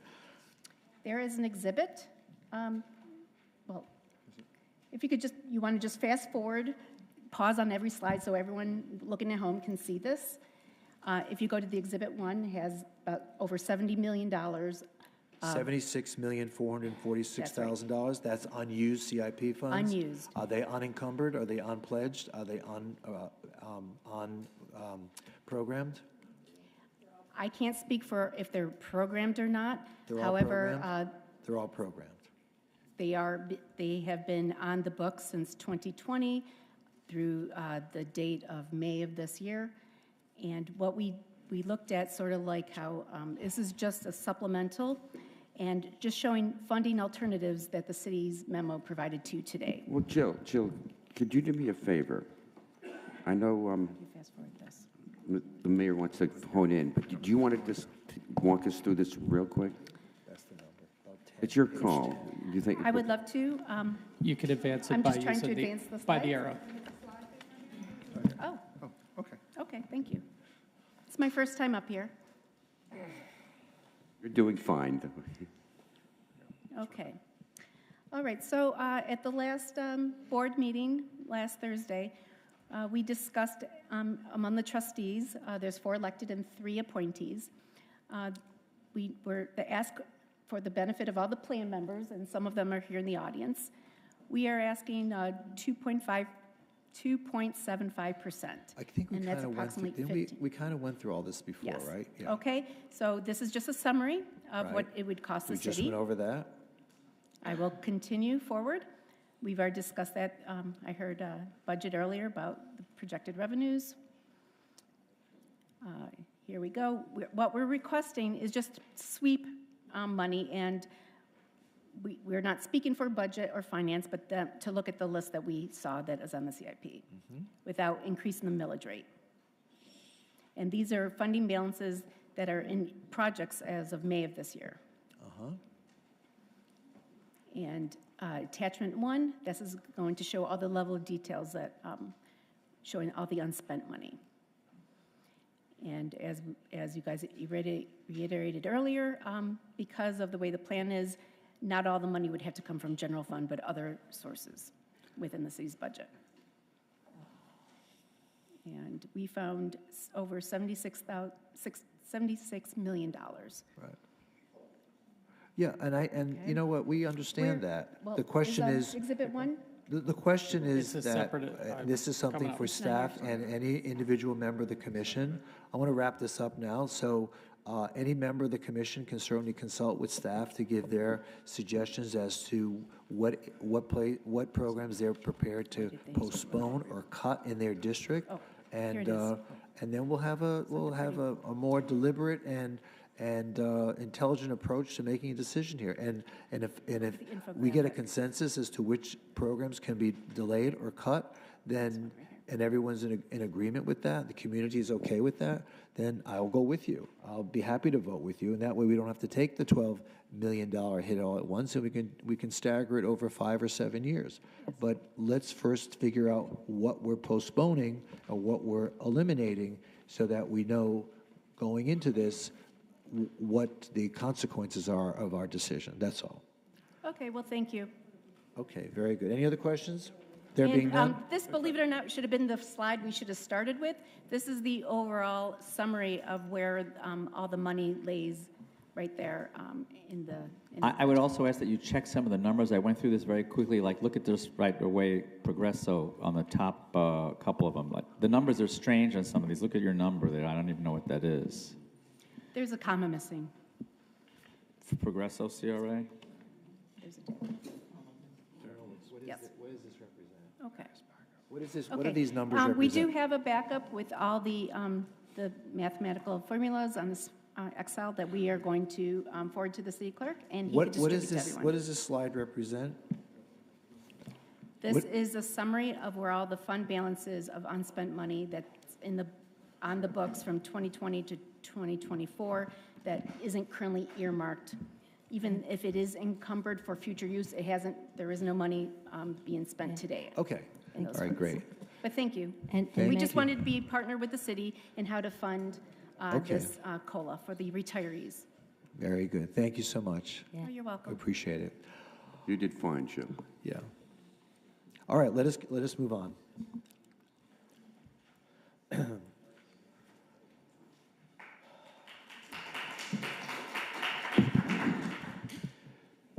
Moving on to business one, discussion on amending the Parks and Recreation rules and regulations. This is regarding dogs in our parks, right?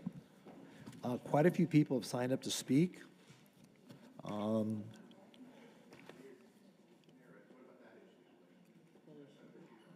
I can't hear. What?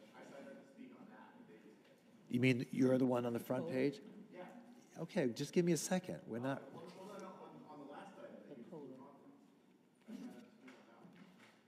I don't have you on that. You did not sign up for that.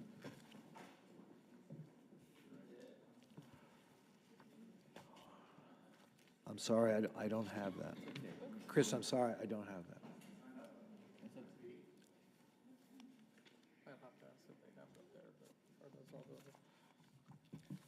You want to come up and speak? Come on up and speak, sure. Oh, wait. I'm sorry. They were buried under here. I'm sorry. Chris Nelson, Eve Bazer, Elizabeth, I can't read this. Elizabeth and Hal Barnes. I'm sorry. I didn't see that. I'm sorry. Go ahead, Chris. Thank you, Mayor Dean, and that's a nice jacket and a nice tie, by the way. And yeah, see, it matters to speak up. You know, even when you're like, wait, I'm sitting there like, wait a minute. I know yeah, I'm sorry. I know I signed up to speak on that. If I had done that and said, hey, I was going to speak, if I had said that at the school board, they probably would have arrested me and had me taken out in cuffs. So, you know, I like the way these meetings are run overall. But when I listened all last week to the people that came in, and we're talking about the former employees of Fort Lauderdale, and they're looking for a cost of living adjustment, because I don't know if you noticed that inflation is just crazy. Everything is like 30% more than it was before. And now it's a little frustrating, because in this case, they should be getting an increase. And I watched the whole budget workshop, and some of that stuff troubled me about. I think there was one main issue that was brought up that concerned me. That when I heard that a cash flow deficit of $11 million, did I hear that right? Who? A cash flow deficit of $11 million. All right, yeah, I heard that. Yeah, and yeah, be a fiscal hawk. I mean, now all of a sudden you're a fiscal hawk. With public safety and these other things. But I remember last week when Senator Osgood came in here with her hand out, and you gave her everything she wanted, and then some, and didn't even ask her any questions. Boy, I have never seen Rosalind Osgood with such a smile on her face as she did when she walked out of the room last week. And I'm not even sure you guys understood exactly what that money was really for. Yes, You just gave her whatever she wanted. I understood. I'm just curious as to why there wasn't that same level of caring about fiscal responsibility then, that all of a sudden when the employees come in that want some quality, some raises in their cost of living raises, all of a sudden, we got nothing for you. So I think they deserve their cost of living raises. So that just okay. That was of concern to me. Thank you. Thank you, Chris. Eve Bazer. Eve, are you here? Yes, there you are.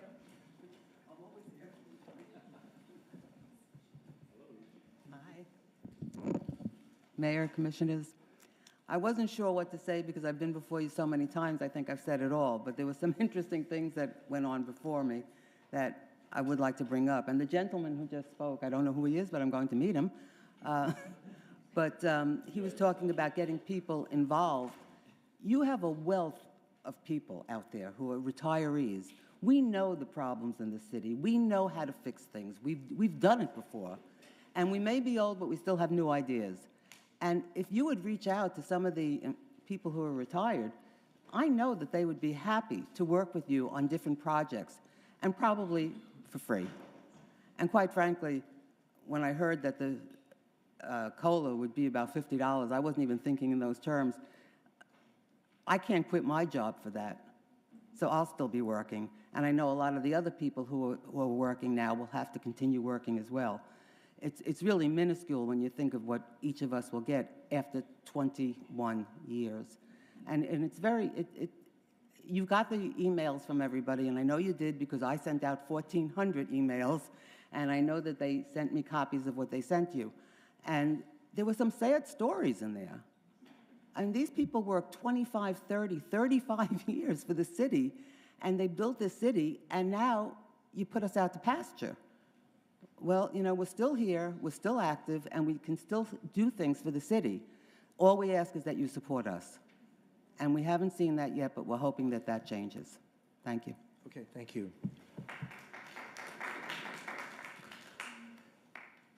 Elizabeth, followed by Hal. Good afternoon, Mayor, Vice Mayor, Commissioners, and City staff.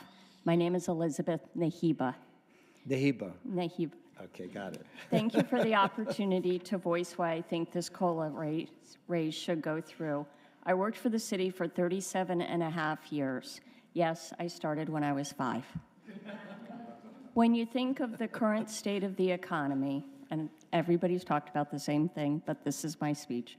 When you think of the current state of the economy, what is the first thing you think of? How costly every little thing is and how little you get in return. We, the retirees, are also impacted by this. Now just think for a moment of not getting a COLA raise for 20 plus years. It's a significant amount of money to most of the people I know, including myself. I am amongst many retirees that gave it their all when we walked through the doors of City Hall. And now we're asking you to give it your all and approve this much needed raise. Thank you for your time. Mr. Barnes, you're looking dapper today.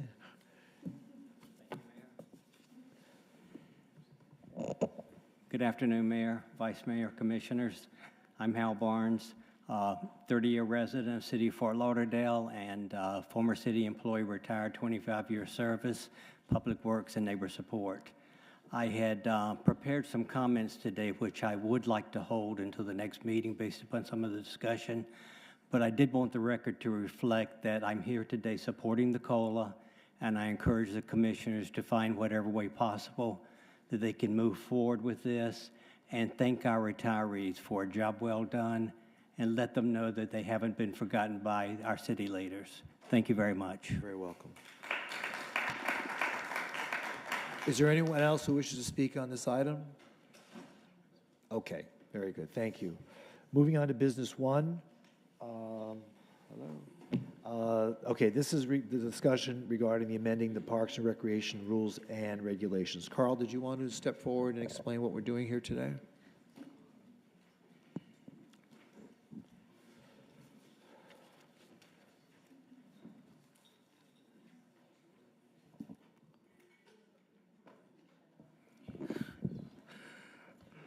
Good afternoon, Commission. Carl Williams, Parks and Recreation Director.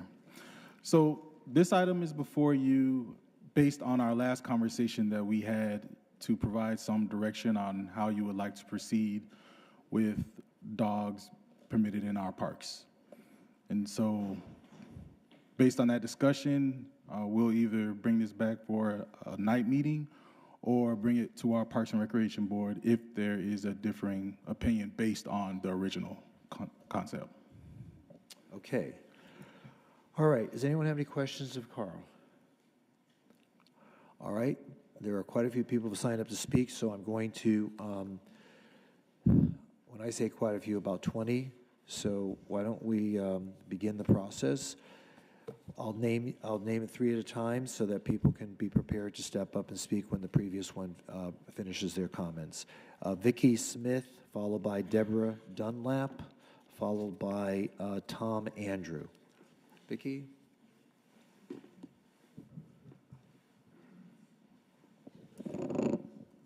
Sure. Hi there. Hello. Thank you very much for giving me an opportunity to speak on this. I was born in the city of Fort Lauderdale, and so obviously I've been here a while. And the backyard of my house since 1988 is a city park. I'm very proud of the city. I think we do a great job with a lot of things, but we are not in alignment with modern urban standards when it comes to walking dogs in the park on a leash.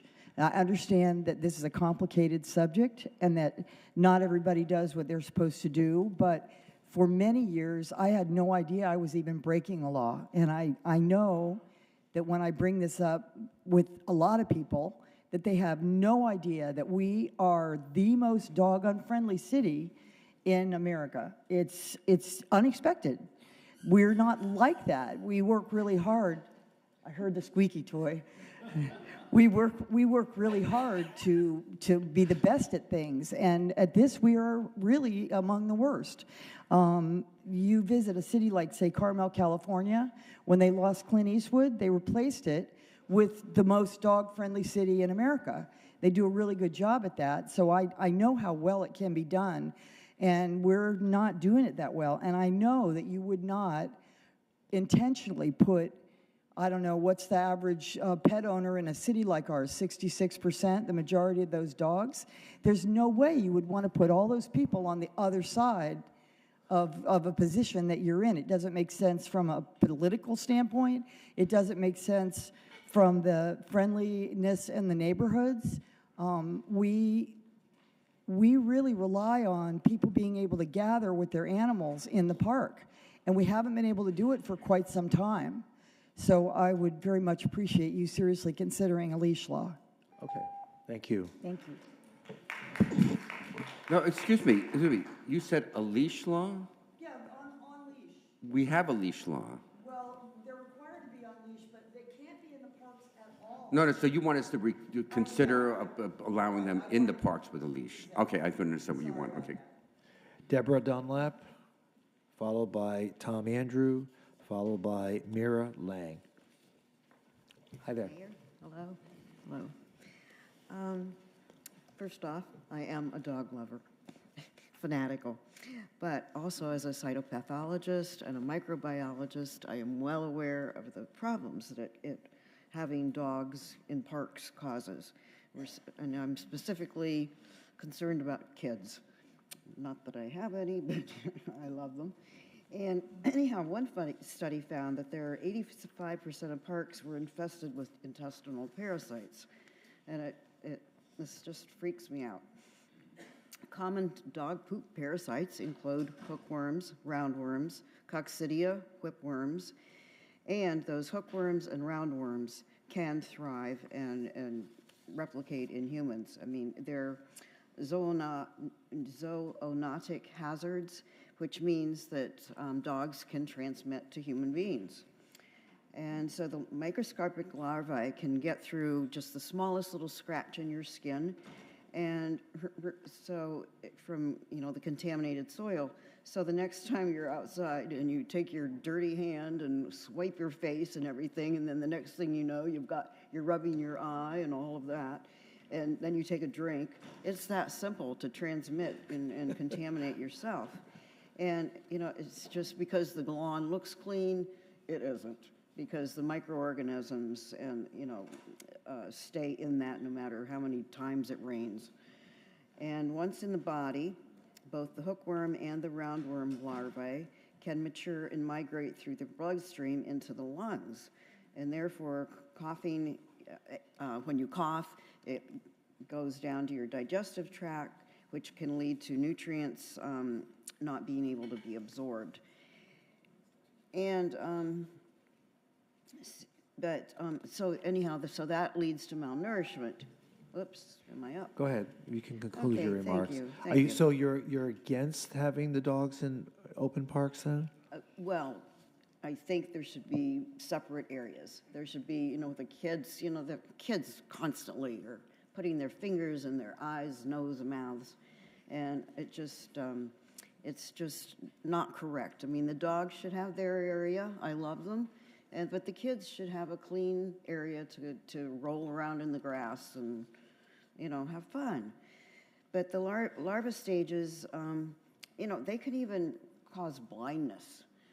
in severe cases. And I mean, even just hookworms, I mean, it's gross. I mean, the larvae will go under You're your grossing skin. me out. and you know, you can watch them. They're moving underneath your skin.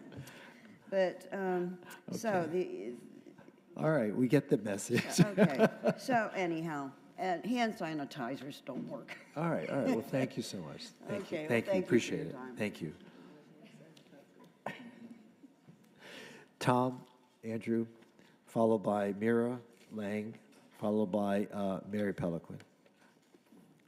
Thank you, Mayor, Vice Mayor, and Commissioners. My name is Tom Andrew, longtime civic volunteer and 1995 Fort Lauderdale Citizen of the Year. Here to deliver good news. It's not all or nothing. It's not all dogs in all parks. It's not no dogs and no parks. And to illustrate that, I want to make a point about a euphemism and about a phobia. The euphemism is that we can pick up after our dogs. Well, if we drop our sunglasses or our cell phone or our keys, we can rather neatly pick them up. But when our dog drops something, it isn't so neatly picked up. It comes out of the dog at about 100 degrees, their internal temperature, and it is by some measure wet and sticky, depending on whether it's the consistency of a Snickers bar or a dollop of chocolate pudding, or for that matter, a squirt of Hershey's syrup. Some of it will stick, and to make that point... Have you seen the movie Caddyshack? To make that point, I simply ask, why, when we go to pick it up, do we wear gloves? Think about that. If it was nice enough to leave on the soil whatever we don't pick up, then why don't we pick it up with our bare hands? Because we want zero contact with this stuff. Why it is okay, then, that we can have zero contact with our dog's feces, but leave some of it, inevitably, in a smear for someone else or someone else's child to come in contact with it.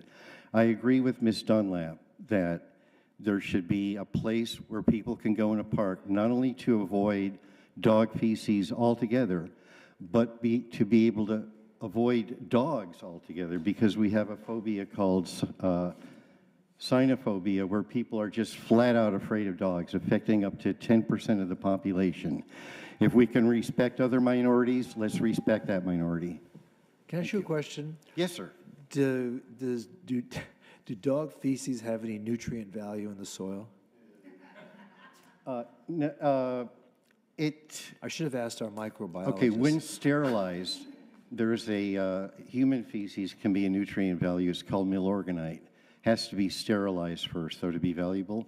What raw dog feces contributes to the soil, as Deborah Dunlap mentioned, is eggs and worms in their eggs that can live in the soil and in the grass for months or even years. Okay. So there's no beneficial contribution to soil. I believe, again, I'm not a botanist, I am a physician. I believe that most of the fertilizers come from animals that are vegetarian, like cows and things like that. So not dogs. So just ask. But don't quote me on that. Okay. All right. Thank you, sir. Thank you. Mira, followed by Mary Peliquin, followed by Stephanie Provost. Is this thing on? Choose love. Okay. It's coming in at a good time here. Is that subliminal messaging to us? Very valuable information. I have a bit of a different approach to the subject here. Dearly beloved, we are gathered here today to mourn the loss of Fort Lauderdale's dog democracy. The roots of this demise is clear to those of us that are wise. Dirty politics are at play here.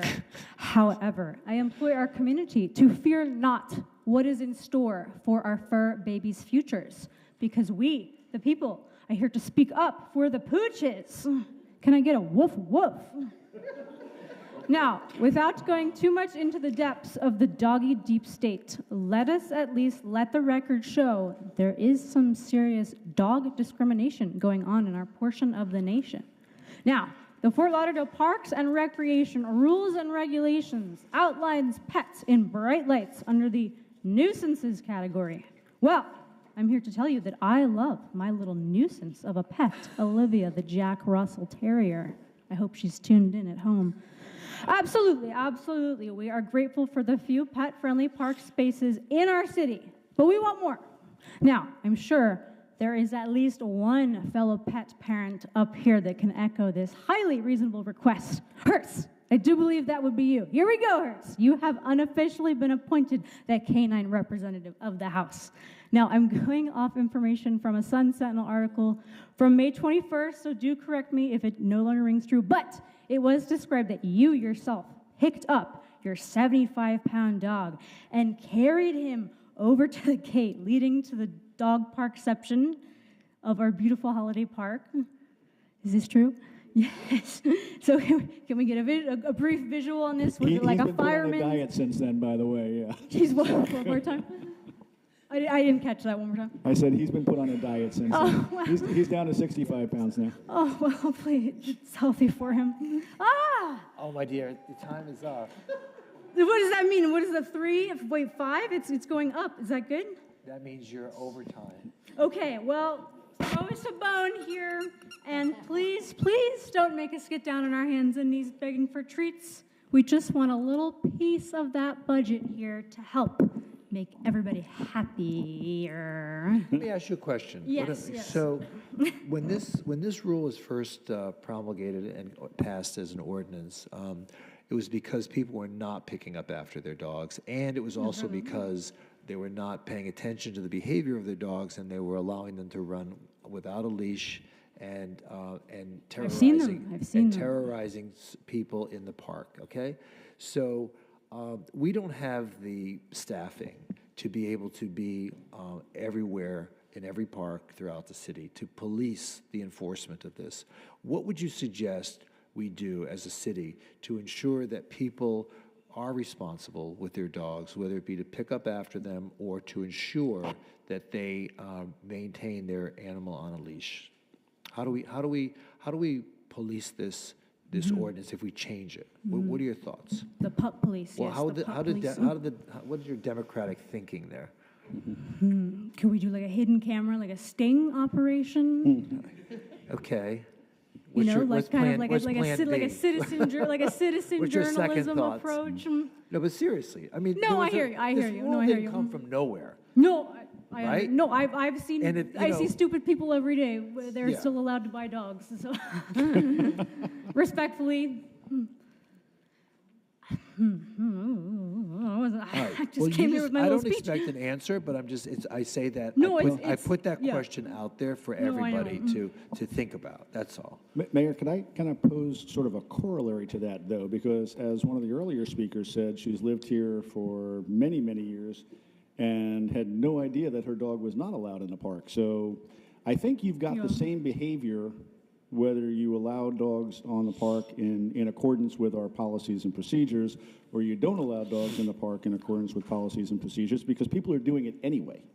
So, you know, one of the things we know in law enforcement is that you don't want to criminalize something that people are doing as a matter of course and practice anyway, because it breeds contempt for the law. So I think we're better off just acknowledging the fact that everybody is already bringing their dog to the park, and it's only occasionally when the park ranger happens to be there that they may approach that individual and say, oh, by the way, you know, you're not supposed to do this. But, you know, if we have irresponsible dog owners and we have irresponsible everything, unfortunately, that's humanity, they're not going to pay, to your point, attention to the rules, whether the rules say you can't have a dog in the park at all, anyhow.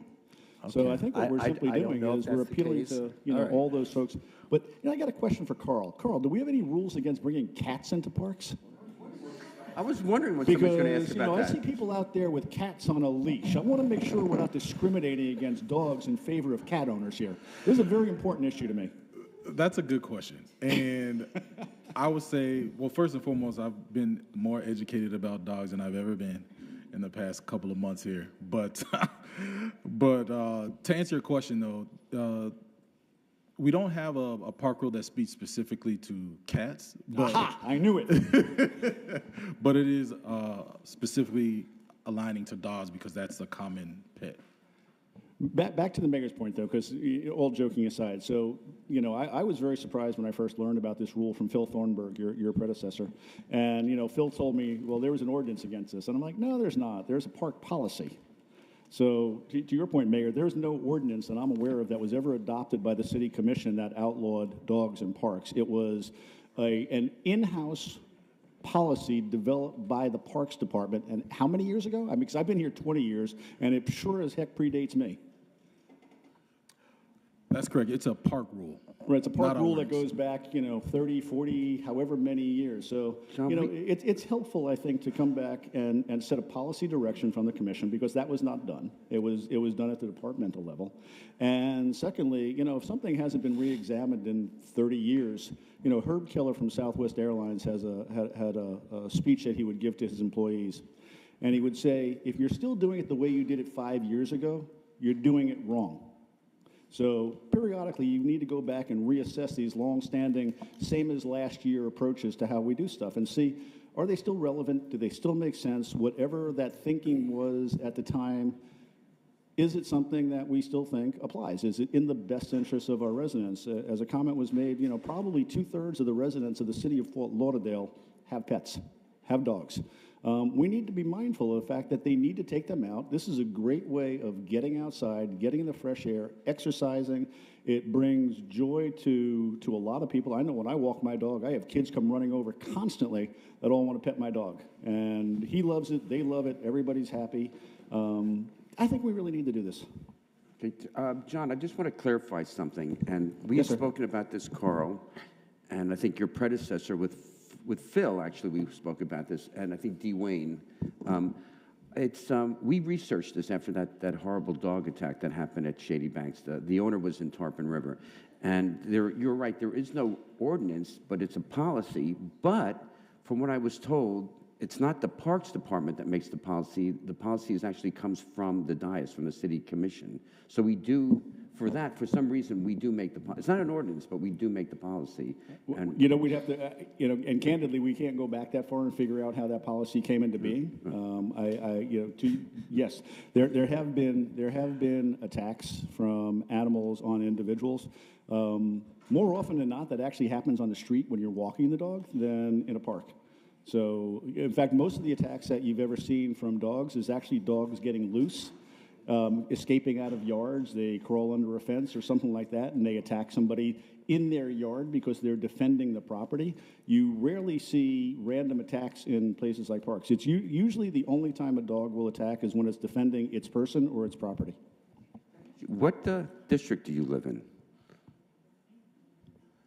I live around town. I've had some personal safety issues. I can talk to you. I guess we need to bottle that energy somehow, whatever commissioner you're in. We need it. Free rent? Is that what I'm hearing? All right, let's move on. Thank you. Yeah. Mary Peliquin, thank you. Mary Peliquin, followed by Stephanie Provost, followed by Estelle Brennan. Mary Peliquin, again, good afternoon still. I'm a member of the Parks, Recreation, and Beach Advisory Board. I meet with Carl on a regular basis, as do many of us. First of all, don't leave, because I want to remember to answer the question that you asked her. Listening to other people talk about germs and microbes and stuff like that, I grew up on a farm with horses and dogs and cats and probably vermin, and I'm shocked I'm alive. That's what I feel like. I'm shocked I'm alive. So I'm just going to say that. Yeah. So you heard me talk before about how all these major cities allow dogs in parks. I have walked dogs, New York, Chicago, Cleveland, Denver, LA, et cetera, et cetera, et cetera. Almost every city but us, Fort Lauderdale, allows dogs in their park, as does the county, as does the state. So this is not a new concept. Now, having said that, and by the way, I don't own a dog right now. I just have grand dogs that come and visit and that kind of thing now. But I do understand. I've had many people call me because I was part of the article that Commissioner Herbst was in, saying what they thought. The majority of people want to be able to walk their dog in a park. But there were some people that I thought, well, we got to think about this. The Parks Board, I believe, needs to think about this. That they're like, the park in my neighborhood doesn't lend itself to this for X, Y, and Z. I think maybe the Parks Board should come back with some criteria for people that feel that way about their neighborhood parks to work with their commissioner to opt out. I think that's possible. I also think the beach is a whole different, I don't live in District 2, I live in District 1. It's a whole different thing where whether this passes or not, it's already a problem with people walking their dogs on the beach. They're loose, they're not cleaning up after them, et cetera. So I think the answer to that problem and to what you suggested to her, how do we fix this? We need better signage. Go ahead, finish your thoughts. We No. need better what? Better signage. Better We do. signage. We need more signage. My house is against Bayview Drive. People walk their dogs there all the time. We have 2 signs out, please pick up after your dog. Okay. It's effective. So I think the parks need better signage. We have a sign in every park that says, do not walk your dogs in the park. I've walked by it a bazillion times until a park ranger told me it wasn't allowed. Okay. So that's what I think. Mary, can I ask a question? Because I know I've had a number of emails on this topic, and that suggestion was made as well. So let me just, from a process perspective, get your thoughts on something. So neighborhood composition changes over time, right? So we've watched Flagler Village, for example, has changed dramatically. Victoria Park has changed dramatically over the last 20-plus years. It is conceivable that a neighborhood may want to opt out today, and for some ever reason, the majority of the folks in the neighborhood may want to opt in at some point down the road. Now, I know when we, and obviously this is a bit of a stretch, but when we do something like undergrounding, for example, you know, we do a survey of the neighborhood and we say, okay, if 70% of the people in the neighborhood responding to the survey agree with this, then we'll go ahead and we'll do that. How would you envision this working? I mean, you know, we can't have 2 or 3, you know, very engaged people, you know, sort of decide the policy for an entire neighborhood. So how would you envision that working, and how would we revisit this as time goes on? Because again, we wind up with a static approach when we approve something, and then 30 years later we're still doing it because nobody ever rethinks that there could be another way. What's your thoughts? So in my head, and this isn't perfect because I just have not discussed this with anybody. First of all, we need people this age like this. I think there should be a way. Let's say there is for instance, a park in Harbor Beach that doesn't lend itself to having dogs in it. And the board of that neighborhood feels that way. And so the board of that neighborhood says, we want to opt out. Well, the 10 people on the board, and I'm making these numbers up, I don't really know, cannot be the ones that decide this. They have to get some kind of a majority. There has to be some kind of vehicle. I don't know if it's half of the people that are members of their civic association or something like that. There has to be some number. For instance, I think probably most of the neighborhoods have written letters to you all saying that they have approved dogs in their parks. I know that Rio Vista did not. Those 10 board members decided they didn't want dogs in their park. I've had people without me even saying anything to them saying, why was that? Nobody asked me. So, you know, I'm not criticizing anybody, but I think there has to be a vehicle put in place where a number, I don't know if the number is of people who belong to the civic associations because they're the engaged people, or just a number of front doors in the neighborhood, very hard for people to do, and what the percentage should be. I mean, I think, you know, for like where I live, Coral Ridge, if it was 50%, you know, it would be hard to get everybody to answer. Number one, you have to be a little realistic, but something like that. Sean, I could give some thoughts on that too. Just to kind of close that out, I apologize. Oh, and then they have to bring it to their commissioner, who brings it to the Parks Board, who thinks it's good or bad, which probably would do what a neighborhood wanted, and then you guys. Well, because I'm also thinking about neighborhoods like, say, Flagler Village, for example, which has had an explosion of multifamily rental properties. I doubt many of the folks in the rental units belong to civic associations. They just don't think about joining them as a matter of practice. Homeowners typically do. Renters, you know, may not be as engaged in that kind of structural environment, so they may not participate. So again, yeah, it's just, you know, from a process perspective, I haven't thought this through, but I think that's important that we give consideration. Well, any suggestions anybody has, I'm all ears. I'm not a genius great. on this. All right, let's wrap this up. I'll present later on. Okay. Am I done? Yeah. Okay. Thank you very much. That's the last And you're going to hear from me today. Commissioner Herbst, I've been to Flagler Village Civic Association meetings, and they are very well attended. They all live in the apartment dwellings, and it's not, Flagler Village today is not what it was 5 years ago. No, and to your point, though, it will be different in the next 5 years when all these projects come online from Searstown all the way down. We got an influx of 5,000 people coming to that neighborhood, and it will change again. We're a very dynamic city. We are. So, we are constantly evolving as time goes on. So what concerns me, now that you bring it up, is we have like one park in Flagler Village right now, Peter Feldman Park. And I would say there's got to be 500 dogs in Flagler Village. There's a lot of dogs over A lot of there. dogs in Flagler Village. Well, So Mayor, are actually, we there's gonna- two. Yes, Commissioner, Vice Mayor, yes. Yes, Flagler Is Village. that your district? Flagler Village is in my district, so if I may just opine a little bit here while everyone's talking about it. Yes. They actually have a really increased membership now, and the meetings are very active and Yes. really well attended. And also, please know that they also are very close to the park right by the railroad tracks. Sistrunk Park is very close to Flagler Village, right there. And on July 12th, going to the DRC is the One Stop Shop Arts Park, which is also another couple of acres of park. So that's making its way to DRC. I'm just So talking about right now, the present. I know, but it's all coming. And as Commissioner Herbst says, we're an evolving city, and neighborhoods evolve, and we can always look. We can look ahead, we can look back, we can change with the times, and we can make policy that reflects those changes. All right. Stephanie? Followed by Estelle, followed by Peyton DeLong. Hi, Stephanie. Hello, everyone. My name is Stephanie Provo.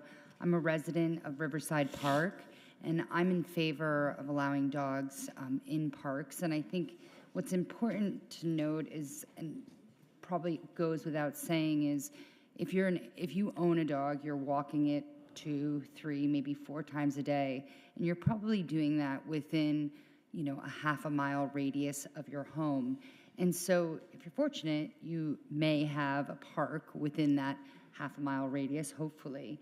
And so the opt-in, opt-out would be really hard for some people because they're taking their dog to the park either before work or after dinner, and they're not going to actually go to a dog park. That's like an extra activity, which I do weekly, but that's a special event. So if I'm, spending 3 times an hour of my day walking my dog, it's going to be within the area of my home. And I think, as a dog owner, you have to be responsible. And I hear the argument about children and whatnot, but most dog owners, if their dogs are going to the bathroom, it's around the outer perimeter of the sidewalk. It's not on the inner part of a park, at least from my experience. And so I think we, as adults, we have to be responsible, but, we have to realize that there's all kinds of residents that, want to be involved. Thank you. Thank you. Thank you. Estelle, are you here? There you are. Followed by Peyton, followed by Chris Nelson. Are you still here? Oh, there you are. May I just have 30 seconds to speak as the president and then speak as a citizen, please? Go ahead. I just wanted to reiterate as president of Riverside Park Residents Association that we sent you a letter that our board voted 8-2 in favor of supporting leash dogs in parks. I sent you all email back then, and I feel that you'll find if you do a citywide survey is going to be fairly close to representative of how the rest of the city would feel. And on that note, and to a question that Commissioner Herbst had wrote, quickly before I came, I did a quick search, and Cooper City did a citywide survey on if they should allow leash dogs in their park in 2022. So. Okay. Now I'll speak as Estelle Brennan, private citizen. Thank you all for listening to us on this issue and bringing it to further discussion. There's not much here that I'm going to say that's going to be any different than how eloquently Commissioner Herbst has presented this issue. I feel like he hit the nail on the head from every perspective there. I don't know how more precise someone could be, so thank you for helping us out with that.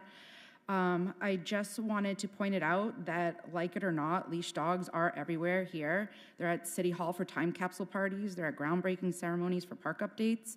And gasp, they're currently walking among you at city parks. Many are being adored by strangers and wearing sunglasses and the latest designer doggy couture, clearly not service animals. By denying this update to the current leash law, we're not solving anything. In fact, by approving it, we'd actually be solving something. As it's been pointed out many times, residents are doing this regardless. No, it's not really disrupting citizens until this came about. We have 12 park rangers for 110 parks. If they are policing more important things or have more important things to police, do we really want our 12 resources following people around that are walking their dogs on leashes in parks? This is a fleeting moment in time. It's a passive event. People are not putting their dogs on leashes to congregate in parks. So a problem this is solving is by taking something off the plate of these park rangers and allowing them to focus on some of the more important issues that frankly, they're there to do. So I ask that you please take that into consideration and let us walk our dogs in the parks on leashes without fear of getting a ticket. Okay. Thank you. you. Thank you. Peyton, followed by Chris, followed by Donna Stevenson. Hello there, my name is Peyton DeLong. I'm a member of the Downtown Civic Association. I just wanted to talk a little bit about some of the dangers of possibly the opt-in, opt-out alternative proposal scenario. So as we know, there was a 10-0 unanimous vote by the Parks Board Advisory Board to allow dogs in parks. Commissioner Herbst spoke. About 2 months later, there was a campaign fundraiser hosted for Commissioner Sturman. A month later, the two hosts held an emergency town hall and proposed an alternative proposal for opt-in, opt-out that would have exempted, in a shocking turn of events, the home of the person that hosted the fundraiser. I'm not a big fan of, the by access, but mere days later, the bag station was gone from this little park. The sign came up, said only service dogs, right? Abreu Place. Sure enough, about 2 months later, that was removed because guess what? As you guys all know, it's now a right of way. So we can't allow small numbers of people to influence the whole opt-in, opt-out procedure like you guys mentioned with, there needs to be a majority, there needs to be fair stake, there needs to be transparency. Again, I am in favor of the proposal. Thank you. All right, thank you. Thank you. Chris Nelson, followed by Donna Stevenson, followed by Vanessa Apotheker. Hello, I'm Chris Nelson, and I did once, a long time ago, try to put one of my cats on a leash. I will never do that again. I don't know, I've seen some cats on a leash, but I won't ever do that again. But as far as the dogs go, yes, I support free the dogs, allow them in all parks. I heard a story that I think it was over in Holiday Park that people have to walk their dog all the way around to get to the dog section, an area where you can't have dogs. And I don't know how much this is actually enforced because from what I hear, people are bringing dogs into these parks anyway. So I do fully support this, even though it may take away a potential campaign issue, that they go ahead and do this. But I have heard since the last time people that do have concerns about dogs not being on leashes, running around free. So, just people that want to be in a park that doesn't have dogs. So I am sympathetic to them. If there's some kind of compromise that can be made for them as well, that would be great. Just make sure it's enforced that that they're picking up the crap and that they're on the leash. But I do hear the people that are concerned. I don't know if maybe dog-free hours in a park, maybe certain hours that are dog-free, something like that, some kind of compromise can be reached. So I do support the proposal, free the dogs, have them in the park. I agree with Downtown Civic Association, which I'm a member of as well. But I also do hear the people that do have concerns and would like to have certain times in the park where there aren't dogs. Thank you. Okay, thank you. Can I ask, so Carl, I'm sorry, no, I just want, so Carl, that's an interesting suggestion. Is that something that you all have looked at, that maybe like during peak hours when there's, heavy utilization, lots more children in the park, say between the hours of, I don't know, noon and 5? Is that something that you guys have explored at all? So we haven't, and I think the only challenge with that is that typically most people visit the park at the same time. Yeah. Like those that go to the park, they go at the same time. So. Yeah. All right, just curious. That's the first time I've heard that suggestion floated. I was just wondering if it's even feasible. So thank you. Donna, followed by Vanessa, followed by Deborah Bates. Hi, Hey. my name is Donna Stevenson. I live at 1506 Brickell, right next door to Coley Hammock Park. If you know where that is, off of 15th by the Floridian. So I'm against letting dogs walk in the park over there, and it's because of the specific uses that people use that park for. That's a very special park. Families use it. Small children, they put out blankets and they let the kids go on the blankets. Which park again is this? Which park? Coley Hammock on the New River. Oh, okay, behind the Floridian? Behind the Floridian area? Okay, yeah. Right by the church, by Happy Land and that. They do birthday parties there, marriages, but most importantly, there's people that go there seeking peace. They have their Al-Anon meetings there once a month where they celebrate a month of sobriety. They have church celebrations there. They have yoga in the park, but the most important thing that they do there is we're right by the Kindred Hospital, the rehabilitation hospital. I know because I bring the people water. They come and walk out from there to have a minute to clear their heads because they work at the rehabilitation hospital. Doctors come in there, nurses, and they sit quietly in the park.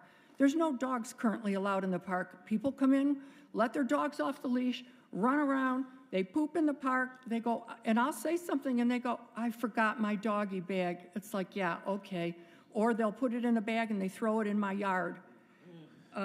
Yeah, they're just looking for a few quiet minutes. If we have 110 parks, do dogs have to be in every single park? Do we as people have a right to be in a dog-free park? Just a question. These people work under difficult conditions. They also bring patients in wheelchairs there. They bring them with walkers just to get out of there. And I mean, the point is, people are entitled to be in a park that's calm, okay? So that's a part of it. But while I have you here, can I just say one thing? Do you know no one monitors the park or the actions at the park? I'm not anti-pot, but I can't even sit in my backyard sometimes. The pot smell, you smelled the pot. It's in my backyard. I have my grandkids there. They go, Grandma, what? I'm going, get in the house. Not that I've smoked pot, I admit it. I'm not anti-pot, but it's like, come on, don't smoke in my backyard. They party till 10, 11 o'clock at night. Last Saturday night, 2:30 in the morning was fireworks. Thank you, everybody. They drink, they throw the bottles there, they get in fights. The park's out of control. And I also That's for medicinal purposes. What? The pot smoking is for medicinal purposes. And there's the three street lights in front. One's been shot out, and the other two have not worked for 9 months. And I keep calling, and nothing happens.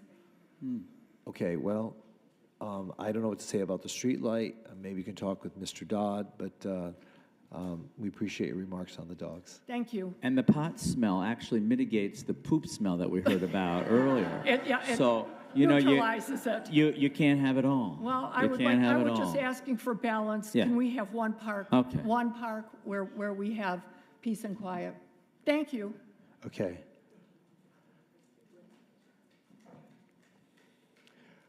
Vanessa,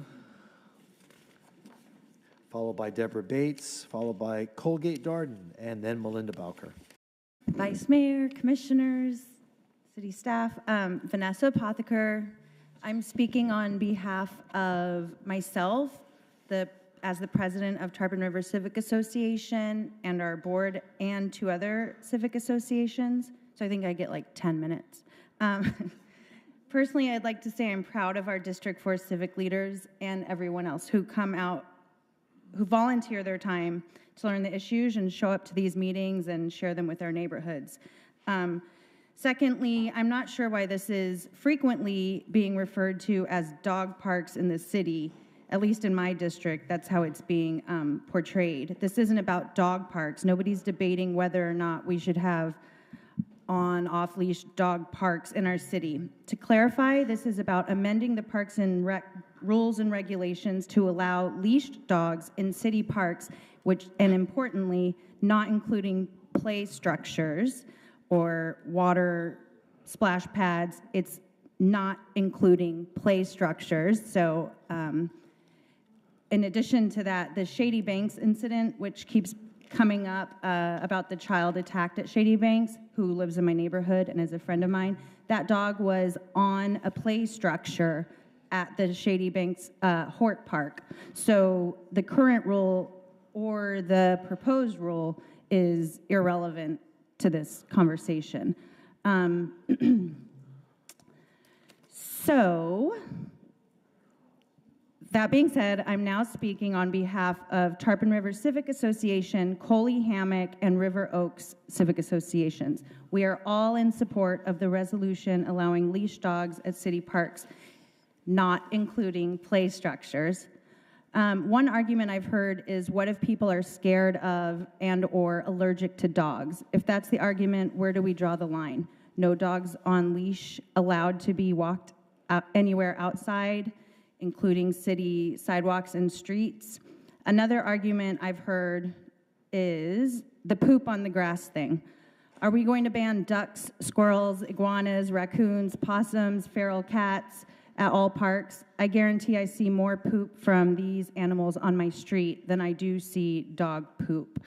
Perhaps we should ban people from taking their phones into bathrooms as well. Can you conclude your remarks? I can. I think I see all the pictures, too, on city forums and everything, like Starlight Musicals, other festivals like Mutts and Martinis, where I actually adopted my dog. And so I, along with my board, Coley Hammock, and River Oaks, are in favor of allowing leash dogs in city parks, not on play structures. All right. Thank you. Thank you, Vanessa. Deborah, followed by Colgate, followed by Melinda. Hello. Thank you so Hello. much for allowing us to speak. So I am in favor of leash dogs in parks and agree that they shouldn't be around the play structures. No, I think that's very reasonable. As somebody else said, you know, Fort Lauderdale hasn't been very dog-friendly in the parks. I Googled, are dogs allowed in several parks all over the country, and New York Central Park, Washington, D.C. National Mall, San Diego Mission Bay Park, Balboa Park, Chicago Lincoln Park, San Francisco Golden Gate Park, big parks, all said yes, dogs were allowed. So I don't really understand why we can't. I'm in District 4. Whoops. He went away. There's a park there that the city bought just a few years ago. Actually, they bought the land and made a park, Riverland Preserve, right around Riverland, and it's 5 beautiful acres, and it is always empty. It is always empty. I don't ever see people in there, but yet going around the bend of Riverland Road, you see all the people walking their dogs and looking longingly like they wish they could go in, you know, but there's a sign that says no dogs. And I imagine there's people that sneak in, but I don't want to sneak in with my dogs, you know, and I just don't really see why dogs can't be allowed in that particular park anyway, just because it's always empty. I mean, it's not like there's 20 kids rolling around in the grass. So, you know, another thing is I always see this referred to as dog parks, as some other people have said.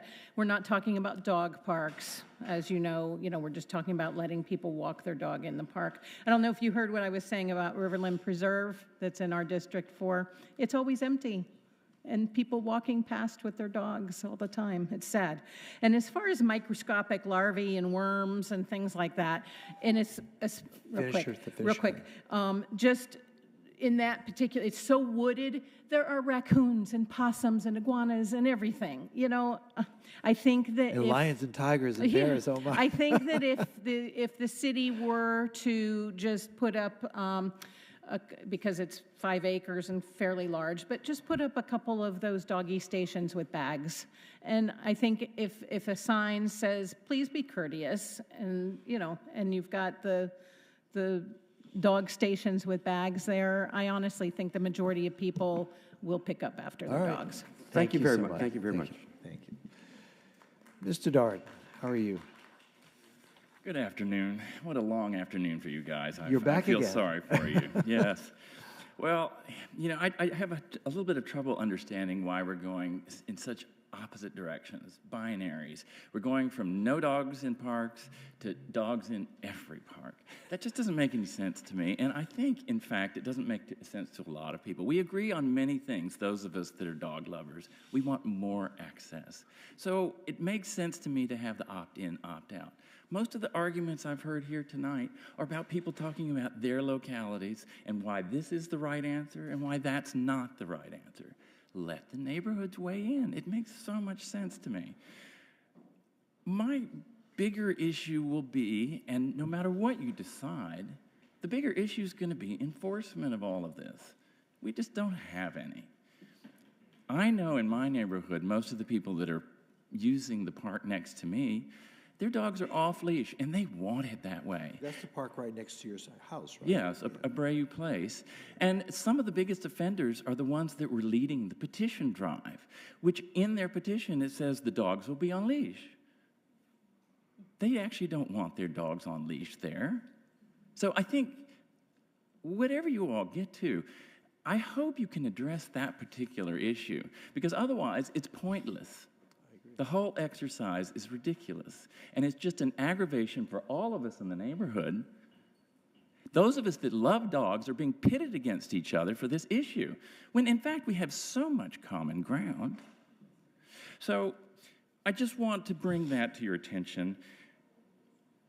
And then the other thing I feel compelled to do is I noticed that one of the previous speakers spoke about something in a very kind of egregious fashion. He mentioned the disappearance of the appearance of a sign prohibiting dogs in Abreu Park as a result of a fundraiser this year for Commissioner Sturman. I don't know where that man has been, but that sign was there in November of 2022, and I have pictures on my phone to prove it. So this is how bad this situation has gotten.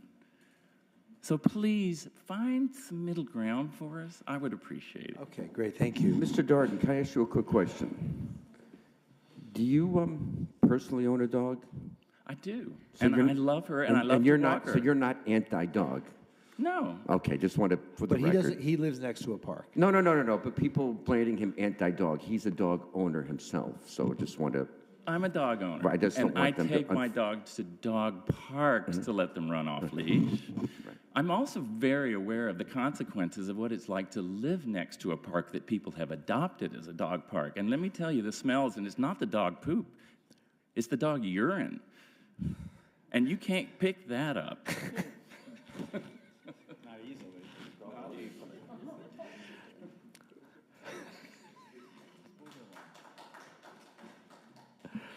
Melinda, can you wrap this up for Yeah, us? come on, man, move it along. You know, some of us want to see the cats tonight. Come on. Oh, that's Let's right. go. We got the Panthers, cats okay. tonight. Come on. Move us along. We'll have dog bags and I want to see the cats. Let's move it along. All right. Yeah, no, I so much has been said. I'm going to make my comments brief, I think. So Melinda Bowker, president of the Downtown Fort Lauderdale Civic Association, coming before you again, Mayor, Vice Mayor, Commissioners, to reiterate the position of the Downtown Fort Lauderdale Civic Association on this issue. We did have a board meeting specifically to, it was on the agenda to discuss this. It was a unanimous vote in favor of the Parks and Recreation proposal. I will just say there's been some questions about enforcement and what will happen. And I would like you all to consider downtown as already having been your test case. Just as Commissioner Herbst and many of the other speakers have mentioned, your this proposal is really a ratification of something that's already happening. And it's happening nowhere more than in downtown, because we have 15 high-rises, mid-level buildings, single-family homes, and most of these high-rises, we have, for example, in my high-rise alone, we have 150 dogs. So we've got thousands of dogs downtown using the Riverwalk Linear Park as well as the 6 other parks adjacent to it. I asked Carl Williams if he's having issue with dogs in parks downtown, and he said not really. And I think that the secret formula that what's been working is that Riverwalk Linear Park is you're allowed to have leash dogs. There are city bags already provided, and the second thing is signage. So I think you've got 2 things there that already show that they work. And let me just also say, I am a dog owner myself, a 65-pound chow mix named Scarlett, but dog owners actually do enforce, if they're around other dog owners that are not complying with the law, they do ask others to comply. And I think that's some of the best control that you'll have. So just want to wrap it up there. Thank you. Okay, thank you. Is there anyone else who wishes to speak on this subject? Okay, there being none. I'd like to. I'll leave it open now. The commission. Commissioner Sturman. Can I take a stab at this? Okay, I am going to, and I usually don't speak very much, but I am going to speak at a little bit of length on this particular topic. I'm going to start with something. I'm going to come back to it and mention it a few times. I think parks are there for everybody to use. They're to be activated. They're to allow the maximum amount of people to enjoy them the most. And parks should be there to allow everybody to enjoy them. Dog owners and people that are not dog owners. I'm going to repeat that a couple times later on to come back to that theme. This all started, two things initiated this whole discussion. It goes back last year when, as we've mentioned a few times, a dog was attacked in Shady Banks. The dog owner was not in Shady Banks. They were from Tarpon River, and it was a horrendous attack. I got numerous calls from that community and other communities demanding that we enforce the dog ordinance. I met with Shady Banks, and lo and behold, as I mentioned to John, we don't have a dog ordinance, it's a policy. The second thing that brought this to the attention was, as John mentioned, John is a dog owner, and he didn't realize that dogs were not allowed in parks, so he had requested that we come up with a mechanism to allow dogs to park in parks. This did go to the Parks Advisory. As you probably know by now, there's 110 parks within the city. Way back when first elected, I think there was only 3 dog parks, meaning the rules stated that in dog parks, dogs are allowed to come off leash. Frisbee, tennis ball, do whatever you want. And some had big dogs and little dogs separated out. And aside from that, dogs were not allowed in other parks. You could have a dog on a leash in right-of-ways, but dogs were not allowed in parks at all at the other 110 parks in the city.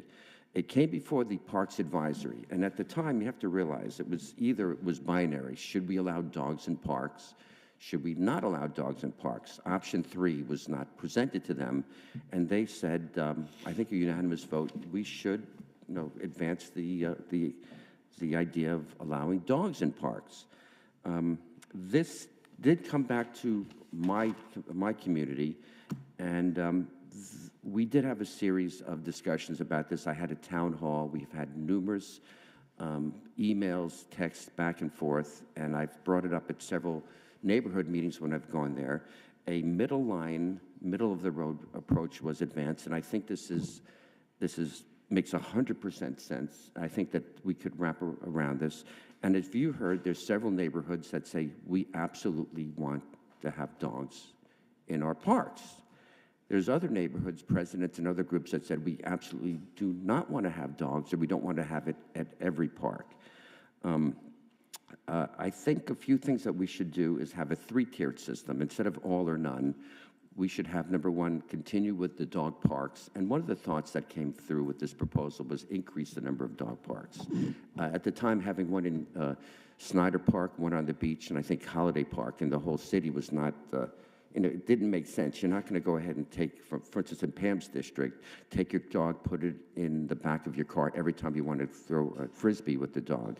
It has to be easier for you to be able to interact with your dog. So number one would possibly be, number one, increasing dog parks. Number two, the ordinance that the Parks Advisory had was to allow dogs in parks with certain caveats. Number one is to maintain them on the 6-foot leash that we already have as a leash law. Number two is not allow them by playground equipment, not allow them, number three, in fields, in water, or indoors. But there is, I think that we should have a third category. So neighborhoods should be able to have certain parks that are allowed to have dogs and certain parks that are not allowed to have dogs. And there's a few reasons why this is quite important. I mean, Tom Arnold alluded to some of these things that mimic a lot of the emails and feedback that I've had. And I think number one is some people want to use the parks, but for whatever reason, they don't want to be in a park that does allow dogs. They might be afraid of dogs. They might have had trauma. Kids might be afraid of dogs. Parents would not want to have their dogs running around in dog poop, dog pee, or whatever, the stuff that it is in the park. People might be allergic to dogs, and you might have people that are immunocompromised that, will have health reasons. This is about choice. We should have residents have the choice of whether they could, allow enough parks that people do have the option to take their dogs into certain parks, and have enough so that every neighborhood has certain parks that do have dogs and certain ones that do not.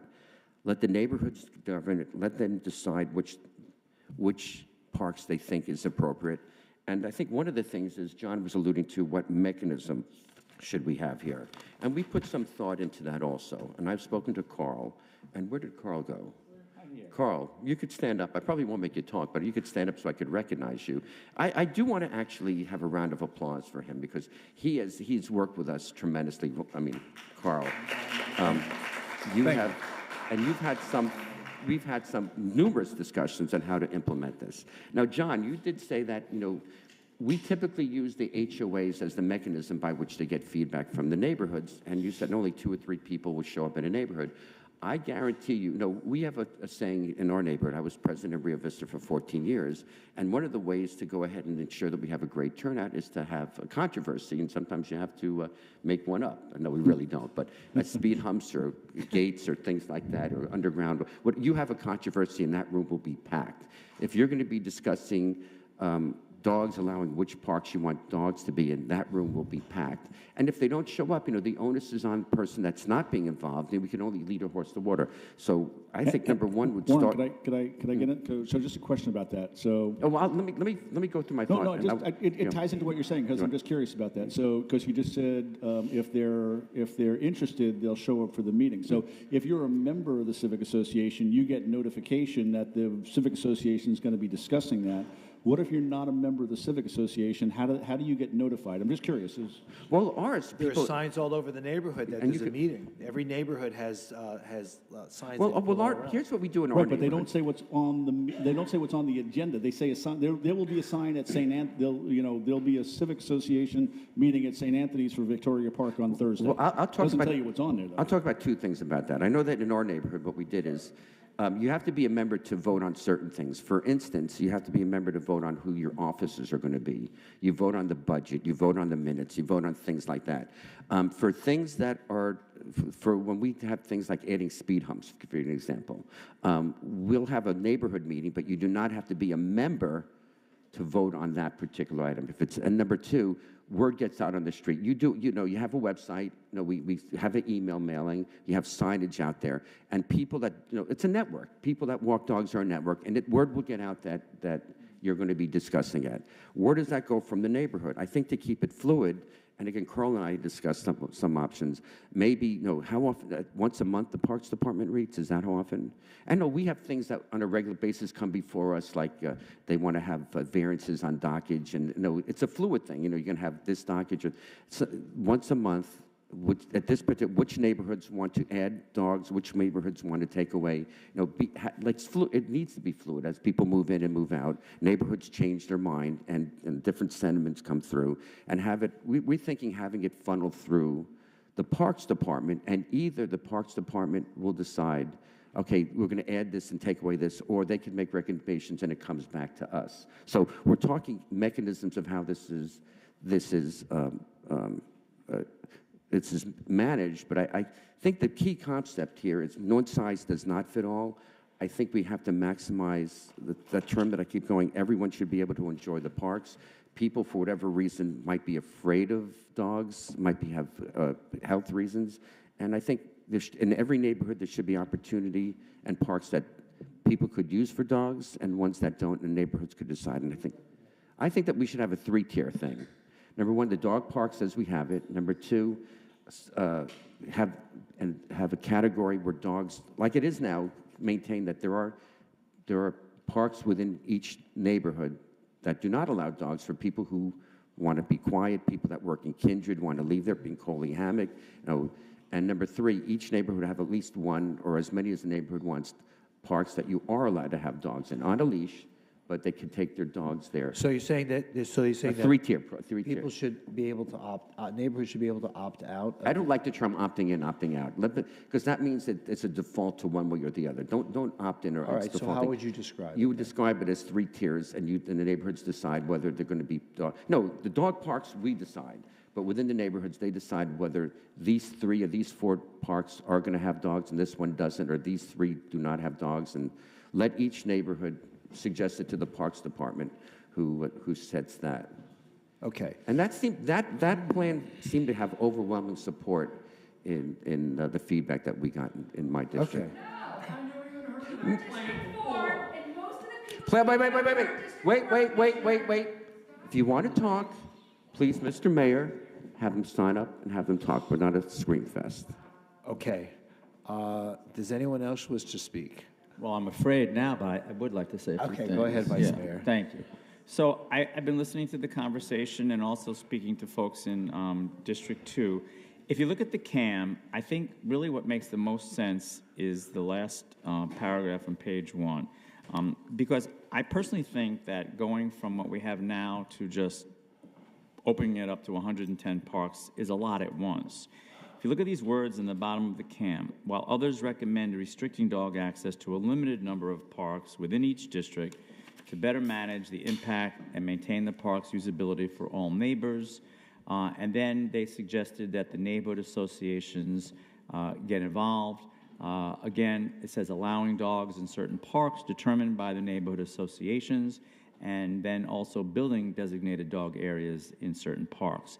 I like that. I think it's a compromise. I think it takes this effort slowly. It doesn't make it go from where we are now to a total reversal. And it gives all of the neighborhoods a chance to decide what it is they want to do for their neighbors. And it also gives each of the districts an increase in availability of dog parks. But again, I don't think it's prudent to actually go from where we are now to the total opposite of that. That's all. Thanks. Okay. John, anything you want to add to your other comments? I think I've said everything I possibly need to say. Okay. Okay, let me add what I would like to say. Throw us your two cents. I'm going to put in my quarter. Yes, okay.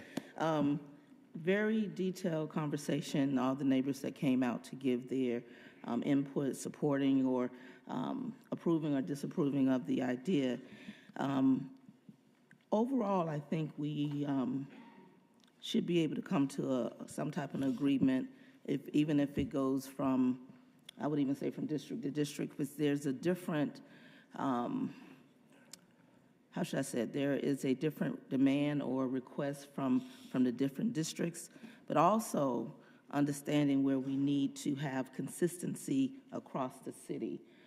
For instance, if I'm riding with my dog and I stop somewhere in District 1, not knowing necessarily what the agreement is in that city, I don't want to violate the law or the policy, I should say, that's in place.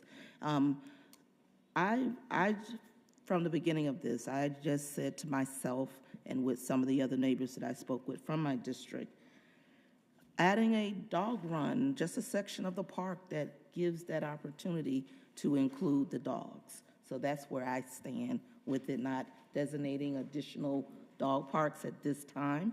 There may be a time when we need additional dog parks, but also making it inclusive where we all have an opportunity to enjoy our pets wherever we would like in the park, and then those who are not necessarily pet owners but have a different desire at the park, that they would be able to enjoy the park in the manner they desire. That's my input. Okay.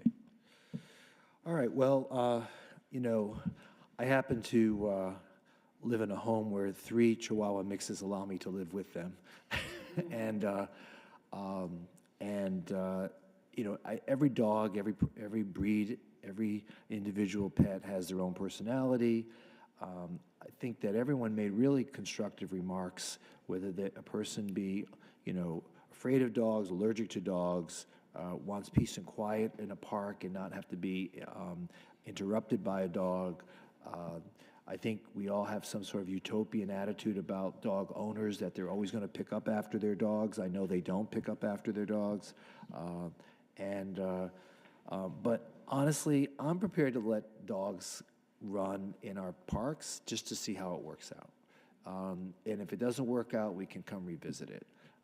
You know, for example, Heisinger Park, I see dog owners, you know, walking their dogs in the park. I don't see hundreds of them because I do think people respect the rule that we don't allow dogs in parks. Yes, some people do it anyway, but I think for the most part, people respect the rule that, you know, dogs are not permitted. I think the idea of having sections where dogs could run without a leash is great, but we don't take care of them. The Holiday Park, I'm constantly hearing complaints that it's just dirt there, and it's not a very inviting place for dogs to go. And setting up and building dog parks are very expensive. So, but you know, from a perspective of, you know, where we are today and where we could be, I would support let's just unleash the law and let people allow people to have dogs in parks and just see where it goes. Now, I know that's not the majority opinion here, so I'm prepared to compromise on that. And Commissioner Sturman came up with a 3-tiered system. Commissioner Beasley Pittman came up with a 2-tiered system. So let's shed some tears here and figure out where we're going here. I think like what Steve said, you know, have a 2-tier system where you phase them in, a 3-tier, you phase them in. Figure it out. We can come up with, explain to Carl what we're looking for, and he can come back to us with a recommendation, because we're not voting on anything tonight. Give some direction to Carl, and he can work with the legal staff to come up with an approach that the majority seems to want here, and we can phase it in if you want. Right, Steve, your vision would be the same thing, like you'd have several parks that you start phasing in, not all to 110, but you start with several parks? Right, I think Carl, I think you can work with the neighborhood associations and in each district and figure out what they want and where to start, and you know, add a few more to every district and take it, see how it works out, and then just keep evaluating and take it from there. And John, does that seem, and Pam?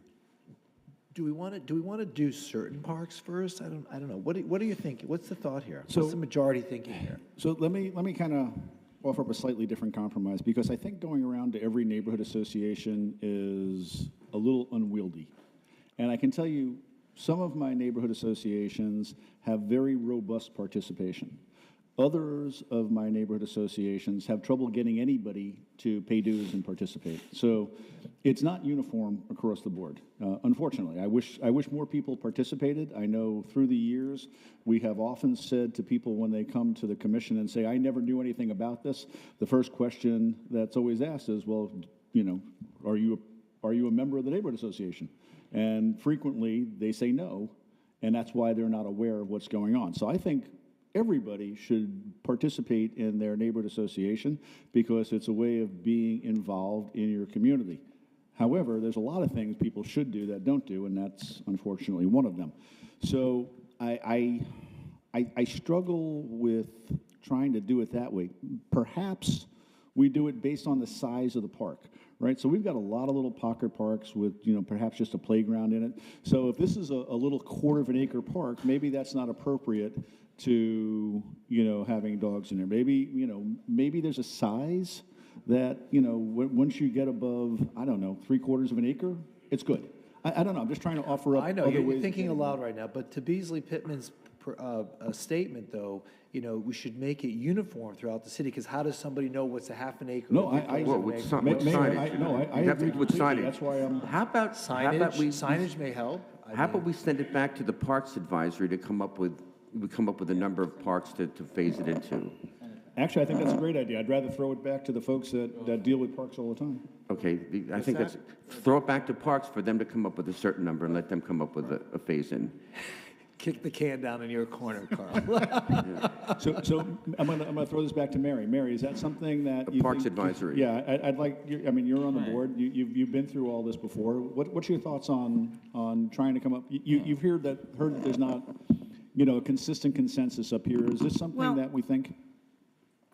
I've heard everything that you've said, and all I can think of is how to make something easy and simple, complicated and hard. So if you're going to do some parks here and some parks there, and some people don't know which ones are right, it's like Commissioner Beasley said. I might go take my dog, I don't have one, but if I did, to District 3 to visit somebody there and go in their park, and it's not allowed. I'm going to read the sign. I don't read the sign now. So I think maybe if people are afraid to say, I want to be reelected. I'm not saying that it's what's going on, but please take my district, take my neighbor, take where I am. Make all the parks dog park. Where you can walk your dog in the park. And if nobody dies in a year, come back and let the other districts have theirs. Don't make it so cumbersome that the same thing that's happening now will happen everywhere. It's just you're making it confusing to me. Really We need to make it simple. Right, Yeah. I agree with you. What's So the that's why I same? said Yeah. let's just open up the parks and see what happens. But It's a minority opinion. it's a minority opinion. Yes. Thank you for reminding You're me. welcome. Carl, on your parks board, there are members from every district, right? Yes, sir. So why don't you just let them figure it out for their district and come back with a recommendation? Knowing that the commission is in favor of doing something. Yes. Right. Sounds Okay, good to but me. not quite the mayor's position. Sounds good to me. Thank you. And I do want to add to Commissioner Beasley Pittman's point. We could come up with a creative branding on our sign that has and I'm just talking out loud here, but like a green light kind of dog that says, yeah, you could go to this park, so that if you're in District 1 and you're going to District 3, you'll know, that it's a dog-approved location. Yes. All right.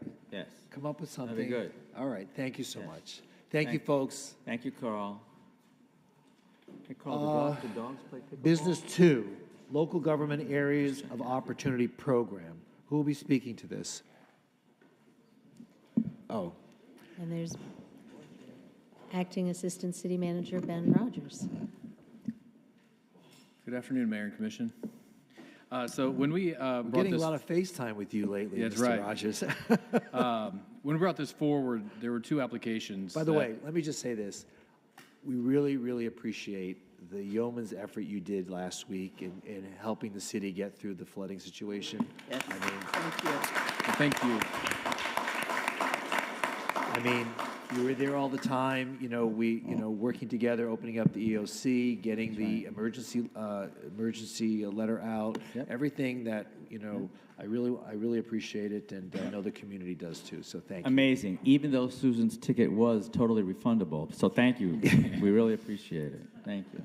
No, Don't I listen to appreciate him, okay? Don't listen to him. Okay, thank I you. appreciate it, and again, it's great city staff that we can count on for those services. So, when we brought this item forward, there were two applications that were submitted to the city for funding opportunities. We received a letter earlier today that one of the applicants is no longer pursuing funding. So, what I'd like to do today, if we can, rather than having staff talk about the project, we could have the applicant come up and give a few words of their project and overview. If the City Commission is supportive of this, then what we'll do is we'll draft a resolution and bring it back on the July 2nd agenda for your review and consideration. Okay. It's Pinnacle, that's the one that's remaining? Yes, sorry, yes. So the Kelly Commons to the Housing Authority has withdrawn their application, and it would be Pinnacle project, which is up at Andrews and Cypress Creek. Right. So you would like the applicant to come up and say a few words? I think so. Okay, perfect. They've been sitting here listening to dog talk for the last 2 hours. So. Good afternoon, Mayor and Commissioners. My name is Tim Wheat. I'm a partner at Pinnacle, and I'm a cat person, so, you know, you won't have to worry about the dog discussions with me. Go Cats. Yeah.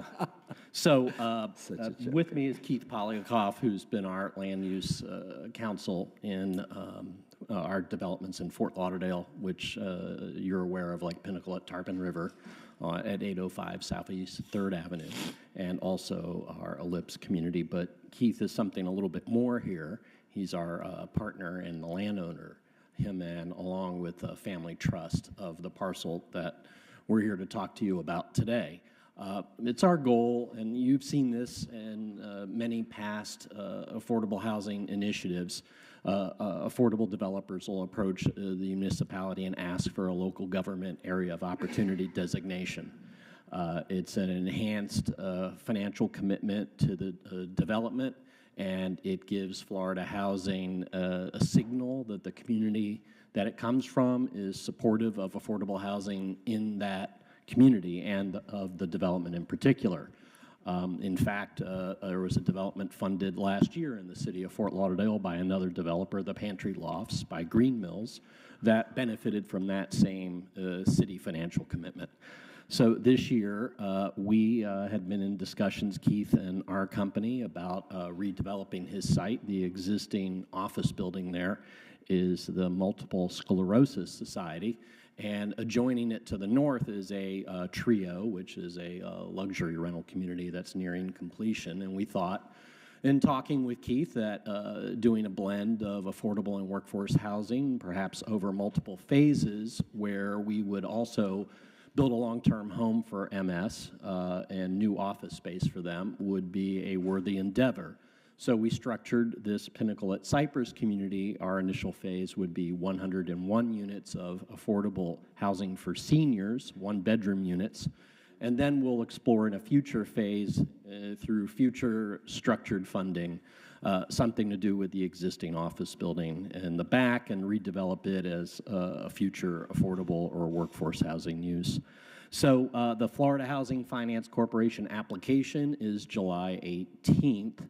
So we would have to have a funding commitment if the city was so inclined to give one before then. And the commitment amount is $640,000. We were asked to prepare loan terms, which we did, and we proposed an 18-and-a-half-year loan, 3 years of zero interest during construction, which really helps us out nowadays with rising interest costs, and then a 15-and-a-half-year loan at 2% interest, which would be compounded with a balloon payment of interest and principal at the end of the loan term, fully repaid. So I'm happy to answer any specific questions. I'll turn the dais over to Keith for any brief closing remarks. Thank you, Tim. Thank you, Commission. Keith Polyakoff for the record. It's exciting to have a affordable senior project in District 1. District 1 doesn't currently have any affordable senior housing, or I don't know if it has any affordable housing developments at all. So this probably would be How are you defining affordable? For this, it would be 80. 100% of the units will be affordable at 60% of the area median income or less. What percent? 60. 60? Yes, 10% affordable at 33% of the area median income. Oh, wait. Say it again. Say it again. 100% of the units will be affordable. 10% of which affordable at or below 33% of the area median income. Right. The remaining 90% affordable at 60% of area median income. Okay. Thank you. Thank you. Sorry about that. I knew he would know that And this answer is senior quicker. housing. This is senior housing. The commission knows that without the LGAO, you can't get your money from Florida Housing anymore to make this happen. Only one project in Broward is going to be funded this year. We're hopeful that it will be this development, and it's very important for the senior community in Fort Lauderdale, so we'd appreciate your support. Is this on a bus route?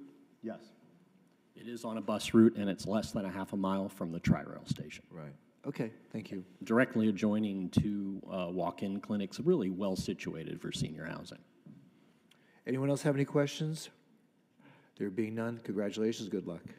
Yep.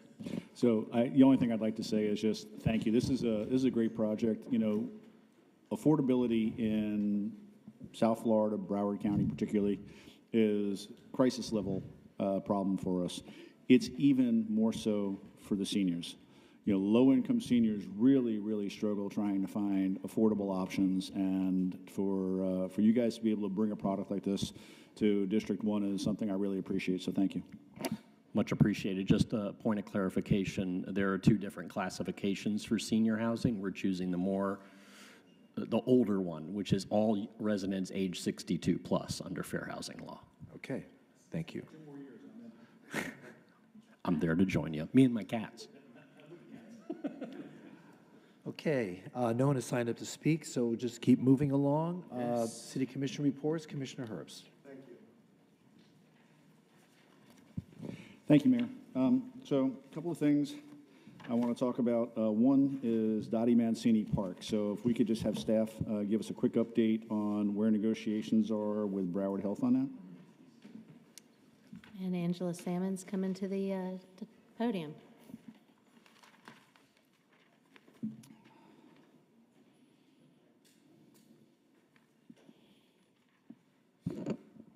Mayor, Vice Mayor, Commissioners, Angela Salmon, City Manager's Office. On May 21st, the city received a proposed lease from Broward Health outlining the terms of the lease at $24,000 a month, and the lease would be month to month. On June 10th, city staff met with Broward Health to discuss the lease terms and steps going forward. The result of the meeting, Broward Health is acquiring an appraisal to negotiate a rental amount. The reason why the Broward Health is acquiring an appraisal to negotiate the amount is because the city did receive an appraisal, and that appraisal recommends $10,000 per month. So I'm sorry, so where do we think this is going at this point? You know, what can I tell my residents from Imperial Point about the likelihood of moving this forward, time frames, anything? I wish I had a crystal ball. I don't, from my perspective on this journey, I don't see this going forward without negotiating amount. I remember from the previous commission meeting, there was a discussion about $1 a year. Mm-hmm. And I don't see that aligning with what Broward Health is suggesting. Okay. Well, I would encourage my colleagues, if you have any pull or sway over Broward Health, I'll look down towards the other end there, you know. Yeah. Somewhere down that way, there may be somebody who's got some affiliation with Broward Health that might be able to, you know. This is very important. You know, we've committed as a commission to helping to bring this freestanding emergency room to the YMCA's facility at Holiday Park. Vice Mayor Glassman and I have both contributed significant amounts of money from, you know, our allocation under the Parks Bond to help make this happen. And we really need for this partnership to continue in a way that allows Dottie Mancini Park to open up. You know, this is going back now to November of last year, and so it's looking like we're going to miss the summer, unfortunately, which I was really hoping to try to accomplish. We really wanted to have that facility open so that our children from Imperial Point can go and play. You know, this is a very important amenity for that community, for the colonnades, condos that are directly behind it, as well as for the rest of Imperial Point. So, again, I'd encourage you all to do what I'm doing. You know, reach out to folks at Broward Health and ask them to help us get this done. I know you all have a good relationship with folks over there, so, you know, anything you can do to help get this done for the neighborhood, that would be appreciated. All right. Thank you, Angela. I appreciate it. Next thing I want to bring up is, you know, we just got a letter Susan, relating to construction defects over at police headquarters. So I'd like to talk a little bit about that. First of all, I was surprised. Wait, when construction defects where? Construction defects, the roof and the cantilevered roof at the police station is cracking. The new police station is under construction. Oh, really? Yeah. The first concern I had is that apparently this was noticed back in March, and this is the first I'm hearing about it. So I want to understand why we've had a delay in communicating something that I consider to be extremely concerning to me to the commission for that length of time. I know you're kind of new in the role here, so I'm looking. I'm not pointing fingers. I'm just trying to understand, why we could have something of that magnitude, and I want to know what impact this is going to have on construction and moving in and all of this. Because as I read that letter, there doesn't seem to be a solution right now. So help me understand. Yep, and I'll ask Anthony to give you an update. Thanks, Anthony. Yeah, our team, before I left, decided that it was really important to send that communication out to you, so. Well, candidly, I would have liked to have had it back in March. Yeah, I understand. I understand. Yeah. So, thank you. Yeah, good afternoon, Anthony Fajardo, Assistant City Manager. So when it was first identified, it was identified voluntarily by Moss and AECom. And I believe a lot of this is in the letter, but I'll just recap very briefly. I saw like during the installation of the glazing, the windows, basically, they looked down and somebody noticed like, oh, wow, there's a big crack on the roof. No, that's not how they identified it. What happened was when they were putting on the precast panels, they weren't fitting in a certain location. So the crack wasn't really evident at first. And I want to emphasize that this is on the cantilever part of the roof. So it's the rooftop that goes past the face of the building. There's a structural beam that runs north-south, and then two columns that support that structural beam. So when they identified that there was an issue with the panels not fitting, they alerted, the subcontractor alerted Moss. They went over and started taking a look at it, and then they brought it up at our owner contractors meetings, the OAC meetings. So they voluntarily told us, and then they said they were monitoring the deflection, is what they refer to as the bend, right? So at first they were telling us that this isn't a big deal. This isn't something that we really need to worry about. It's not causing any kind of imminent structural collapse of the building. It's isolated to one location. Their engineer of record, Thornton Tomasetti, came back and said, well, in order to shore this up, there's a couple things we need to do. We need to add some additional supports to the support columns for that beam in those locations, basically lifting the cantilever back up again, right? And then adding some offset foundational work at grade underneath to make sure that load transfer is still working. Okay. We alerted immediately our team over at Building Services. They got involved. We had a joint conversation with the development team on the Moss and AECom side. Everything was congenial at that point and still is. I want to point that out. And they felt that this solution from Thornton Tomasetti would work. However, after they installed it, they were noticing more deflection. The reason for some of the time gap is because when it was initially identified to us, it looked like it was something pretty minor that Thornton Tomasetti was very confident they could fix. We had to wait until the concrete cured, which took 30 days, and there were some other discussions that were happening, and then the deflection was continuing, so Thornton Tomasetti was having some concerns that some of that was also the natural settling of the structure itself, because as we all know, houses settle, structures settle, you can hear it when temperature changes, that type of thing. We felt that the best course of action was to bring in a third-party engineering firm to validate the calculations by Thornton Tomasetti and come up with alternative solutions should they feel that they weren't meeting the requirements of the building loads. That was the Ladkis Yolheim engineering firm. They have since completed their work and have suggested some recommendations for increasing the shoring on those locations.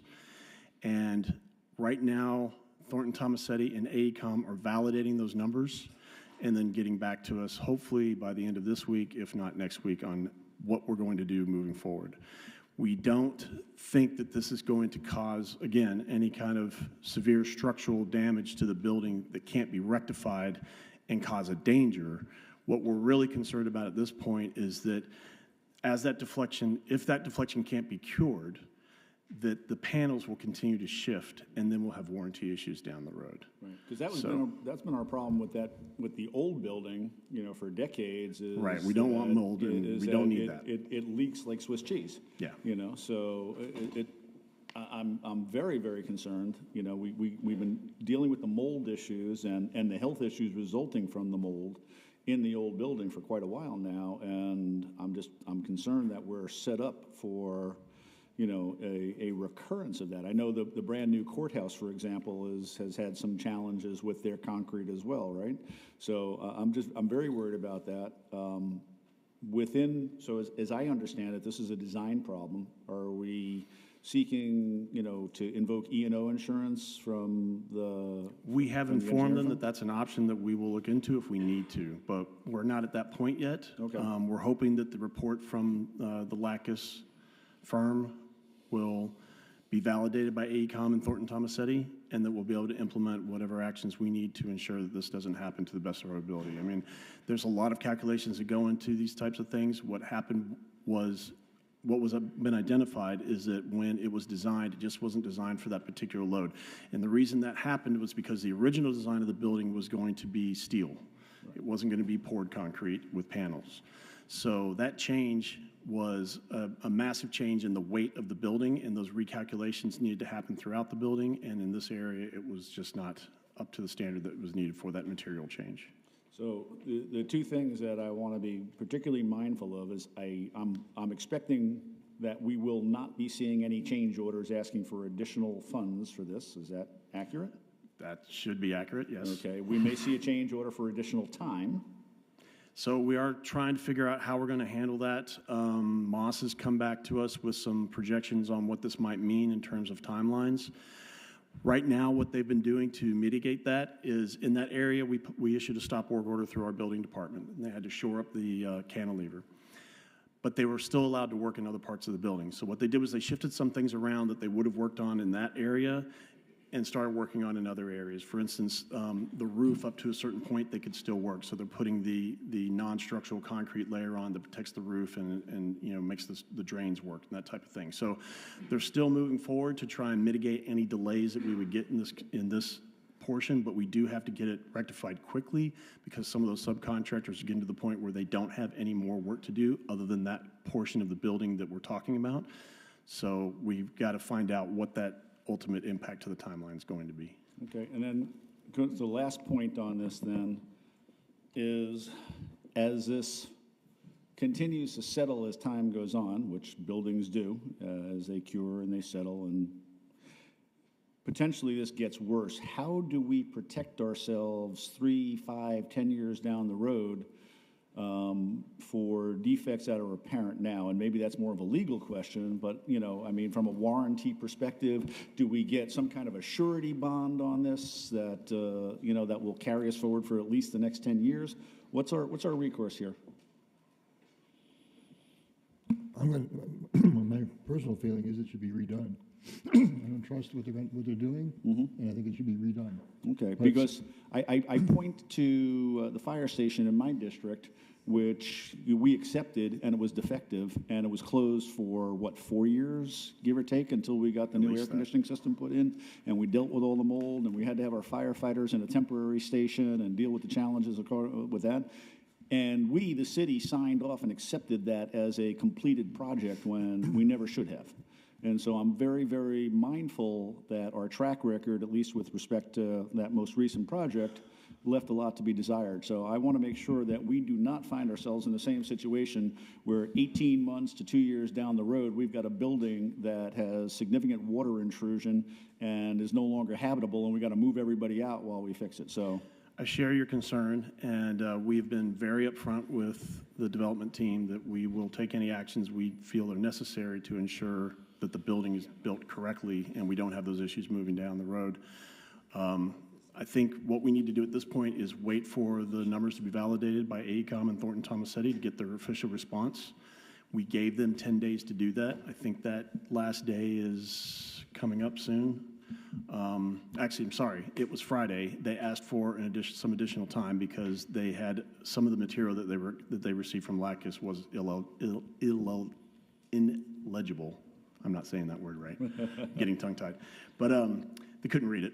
All right. So they needed time to really look at it. And so they said they'd try to get back to us this week. So we wanted to give them some time to respond officially so that we could have a response to that and try to dot all the I's and cross all the T's when it comes to this type of interaction so that we don't have something later on that we can't defend. The other concern I've got is that I recommend you get a second engineering opinion over your Hollums.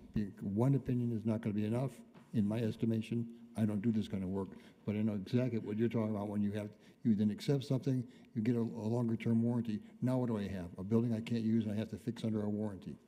So I get somebody higher up, more expensive, that is more thorough, maybe national, and have them review what your Hollum is doing. I like the idea of belts and suspenders. Let's make sure we're protected all the way around. And that is absolutely, we can absolutely do that. It will impact the timeline because we're getting to the point where if we don't move forward, they're going to have to demobilize some subcontractors. So I just want everyone to understand that if we get to that point, then it will affect the ultimate timeline of moving into the building. That was my question. Would we have a second opinion in the sorts as to what comes back with the report from, was it ACOM and WAS?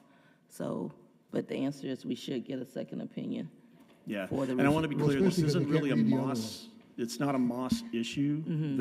They're constructing per the specs that they get in the plan. So it's really an AECOM, Thornton Tomasetti engineer of record issue. So MOS will they'll do whatever they're told to do.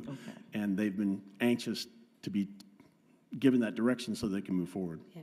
And just to add to what Anthony was saying, staff is going to be giving on July 2nd a comprehensive update on the public safety building. You know, it concerns me that it's a design issue and not a construction issue. So now I'm concerned about the rest of the design. In our initial communication with them, we told them the same thing. We said we want them to validate what's going on with the rest of the building. So far, we haven't been told anything either to our development team on the city side or the third-party Lactus that indicates that any other parts of the building have the same issue.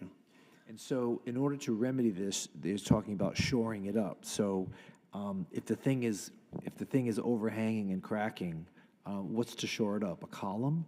I mean, you're going to take away now from the design of the building.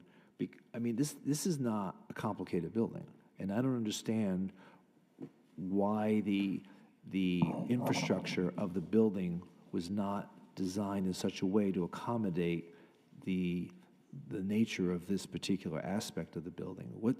I'm really very concerned about it because it will suggest that we're going to have problems in the future. And to everyone's point about, the fire station and all these other projects. I mean, and also keep in mind that they came back and asked for 50% more for the cost of this project to be built. And, so it's not like we value engineered this project. This has been a very expensive project, and it concerns me that I hope they didn't value engineer it after they got awarded the contract. Well, and that cost was associated with the GMP for construction. Design had already been done. So I understand what you're saying. There was a design change during the process that I was not privy to. It was something that happened before I came onto the project. Right. So there was a certain amount of value engineering that did occur. One of them was the change of materials to make it a little more cost effective. Okay. Thank you. Okay. You're welcome. Pat had a question here. Could I put you on, Pat? Sure. Yeah. Just had a question. Has it been clarified that it's an error as opposed to unforeseen or owner's requests, that it's clearly identified as an error? The communication I've received is it was an error. It was a calculation error in the load of the roof versus the support structure. Yeah, it sounds like that, an error. Okay. Yep. So, all right. I'm sorry. Go ahead. Is everybody else done? No? All right. Thank you, Anthony. I look forward to continuing the updates. Last item. So at our previous meeting, when we were discussing the OIG report, I had suggested that we needed a response from the city to the OIG. And at that point, Mayor, you were not really in favor of that. And you made a suggestion that we should each write to the OIG, and I know you've done that since then. Without getting into too much detail, I take exception to many of the things that you said in your letter to the OIG, but more importantly, it gave the appearance that it represents the position of the commission when it didn't. I'm a little disappointed that your letter was not more clear that that was your personal opinion. I know I've talked to the OIG's office about how we should have responded, and I personally believe, again, I said it before and I'll say it again, that we should have responded as an entity. The city of Fort Lauderdale should have responded, as we've done in previous reports from the OIG. We haven't done individual reports from various commissioners and other parties. We've always responded as an entity, and the response has been something that has been an official position of the commission as a whole. In this case, I know you chose to respond on your own, and again, as I say, I disagree with the construct of your response. It certainly doesn't reflect my views, and I'm concerned now because people may be under the impression that that is the city's response. Well, so to let there be no mistake, it was my personal view, and I think when I spoke from the dais, that when I said that we should each respond individually, it was because I knew we wouldn't be able to agree on a response. So everyone had the opportunity to speak for themselves, and any response that I made was couched within that context, that it was an individual response and not on behalf of any member of this commission. So if there's any question, if the OIG needs explanation as from whom that opinion came, it was strictly from my own opinion, my own thoughts, and anybody else on this commission can certainly write to the OIG and talk to the OIG about their point of view with regard to their findings, and that continues to be the case. I understand as a result of my letter, there's going to be further fact-finding and further inquiry as to some of the points that I made, and so I think it was a positive response to the situation, and hopefully we can clarify what happened or what didn't happen, and let's hope that that everybody is satisfied with the results of the OIG after a final report is made. And I'm hoping that, you know, my letter helped prompt further investigation, further inquiry into the facts. So if anyone felt that I was writing on behalf of this commission, again, I repeat, it was only my own opinion. Well, and thank you for that. It certainly was not clear from the reading of the letter that it was your personal opinion, because it went out on your letterhead as the mayor of Fort Lauderdale, and people rightly or wrongly assume when that goes out that it represents an official position of the city. All right. And I know we've had many discussions here at the commission about writing letters and what that purports to represent. So I will be writing, because again, as I said, I had not planned on it, because again, I believe that the response should have come from the city manager at our direction. But that being said, I will go ahead, and I hope then that the rest of the commissioners understanding that now, there's an expectation that we will each be responding in our own way. Thank you. Okay. Commissioner Beasley-Pittman. Good afternoon again. Giving my, just one event I really want to share, and then there's a follow-up that I would like to go back to. On Thursday, June 6th, I had the great opportunity to attend North Fork Elementary Career Day. The young people, the little scholars, they are so excited. You know, it don't take much to make them smile, you know. They be excited when you come in and show interest in what they're doing. And it was a great turnout. There were many entities that came out to support and share their careers with our young people at North Fork Elementary. And again, I was honored to be invited and to be able to partake as well. I wanted to follow up in regards to the illegal dumping that we experience in the alleyways in historic Dorsey Riverbend area. We did get a response as to the responsibility the responsibility shown through the deed for those homeowners regarding the alleyway. And just for the record, I wanted, if we could, have that explained on record for our neighbors to hear, and then also that it's actually in the records. Absolutely. It looks like Chris is coming up.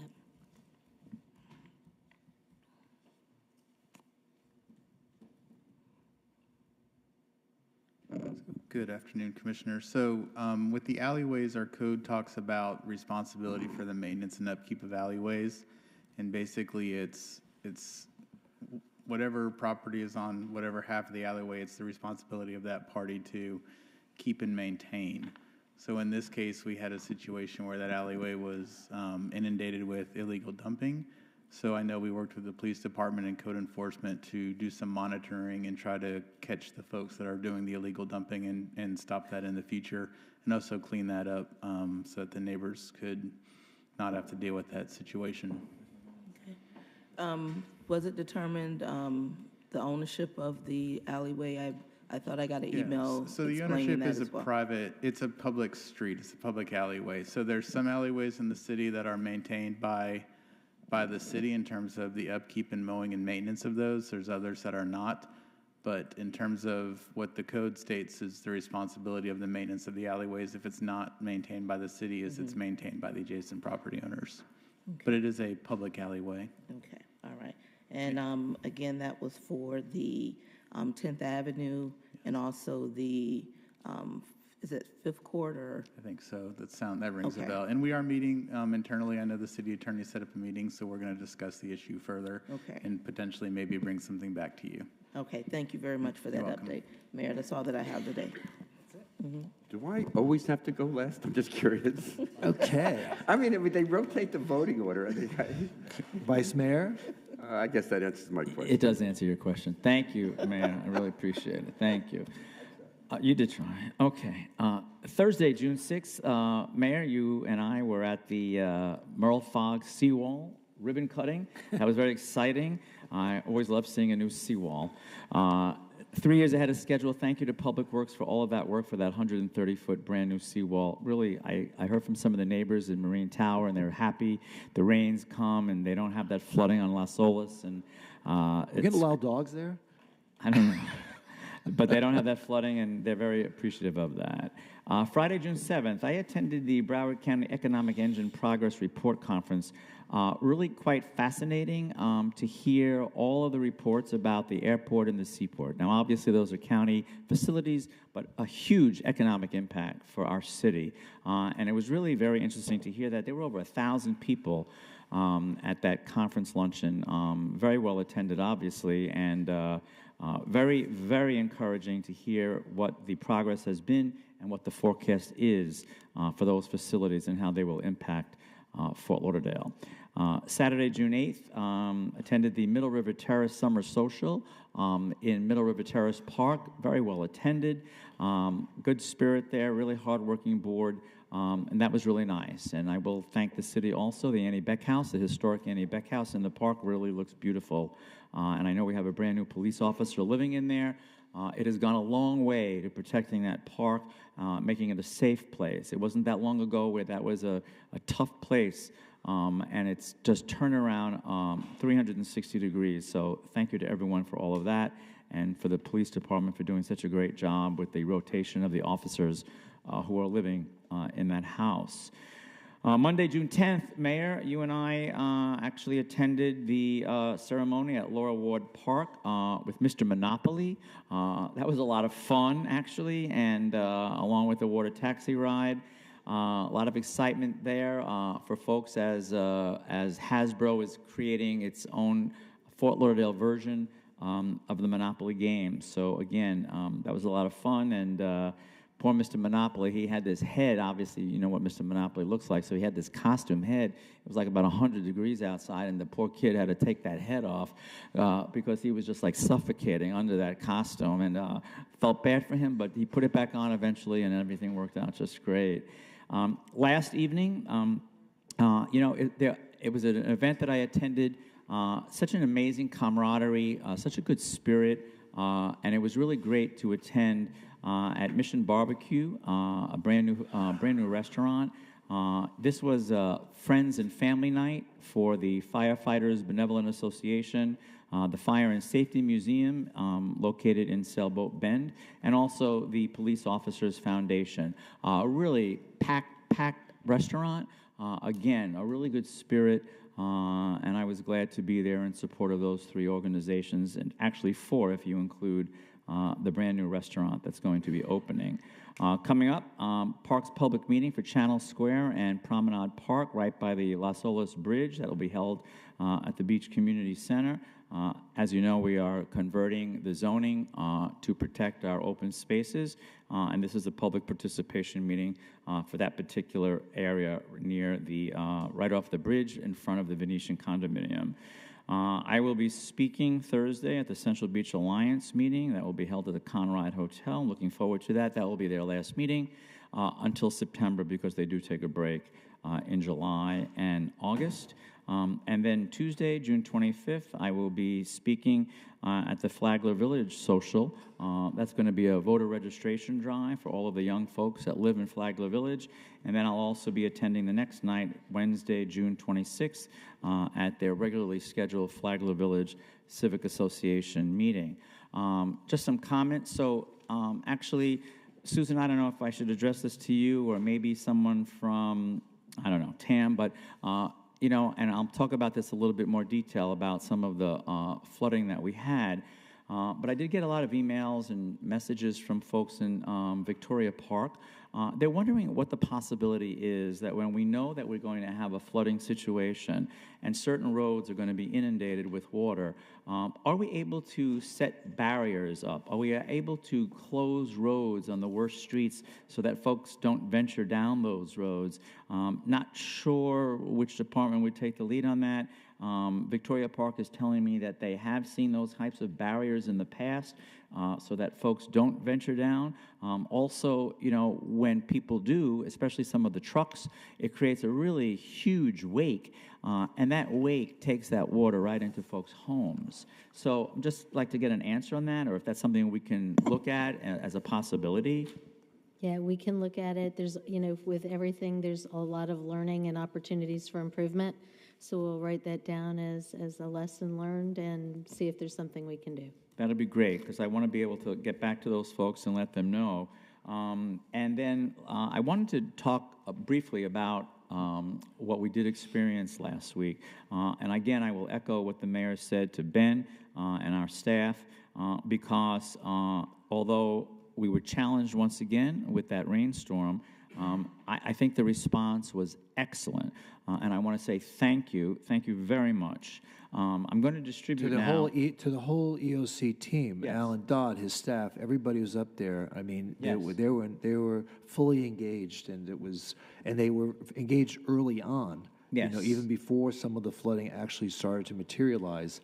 Because I was driving through Edgewood around 2:30, and the streets were completely dry, and then 2 hours later, you know, I was hearing reports that it was flooded again. So, you know, our hats off to them, and we really appreciate best practices learned from the previous experience. Without a doubt, although obviously it was not that amount of water. But I want to get into that a little bit. And I have a document that I've actually prepared for everyone. I don't know if, thank you very much, David. Because I've been thinking about this. I've been thinking about this issue of water and flooding and stormwater ever since last April. I've had a lot of conversations with folks about this, and I think that we need to perhaps look at this in a little different way. Because even though that response was amazing, I still would like to see if there's anything that we can do to be a little bit more proactive. And it's going to take our innovative spirit to get to that level. Parts of Broward saw nearly 20 inches of rain in a 2-day period last week. And although this is not the 1,000-year storm we saw last year, but more like probably a 200-year storm with a 0.5% chance of occurring each year, I will tell you that one of the most, well, it actually did make me chuckle. I did receive a text those 2 days. Someone wrote me and said, wow, has it been 1,000 years already? And I said, yeah, really, because that's what we kept hearing. But I want to make sure that we're all aware that these events are happening more frequently. And this is without the expected 2 feet of sea level rise that we know is coming by 2060, which will greatly reduce the effectiveness of our stormwater system, create other challenges for our community. Dr. Obey, who leads FIU's Sea Level Solutions Center, called this, quote, a sign of things to come, unquote. More rain in a shorter amount of time is exactly what science tells us we should expect to see more of. Regardless of the science, we must grow. We must do a better job as we grow of finding smart places for water to go. I know that we are in the process of completing our flood vulnerability assessment, and I thank staff for that. That is a great start.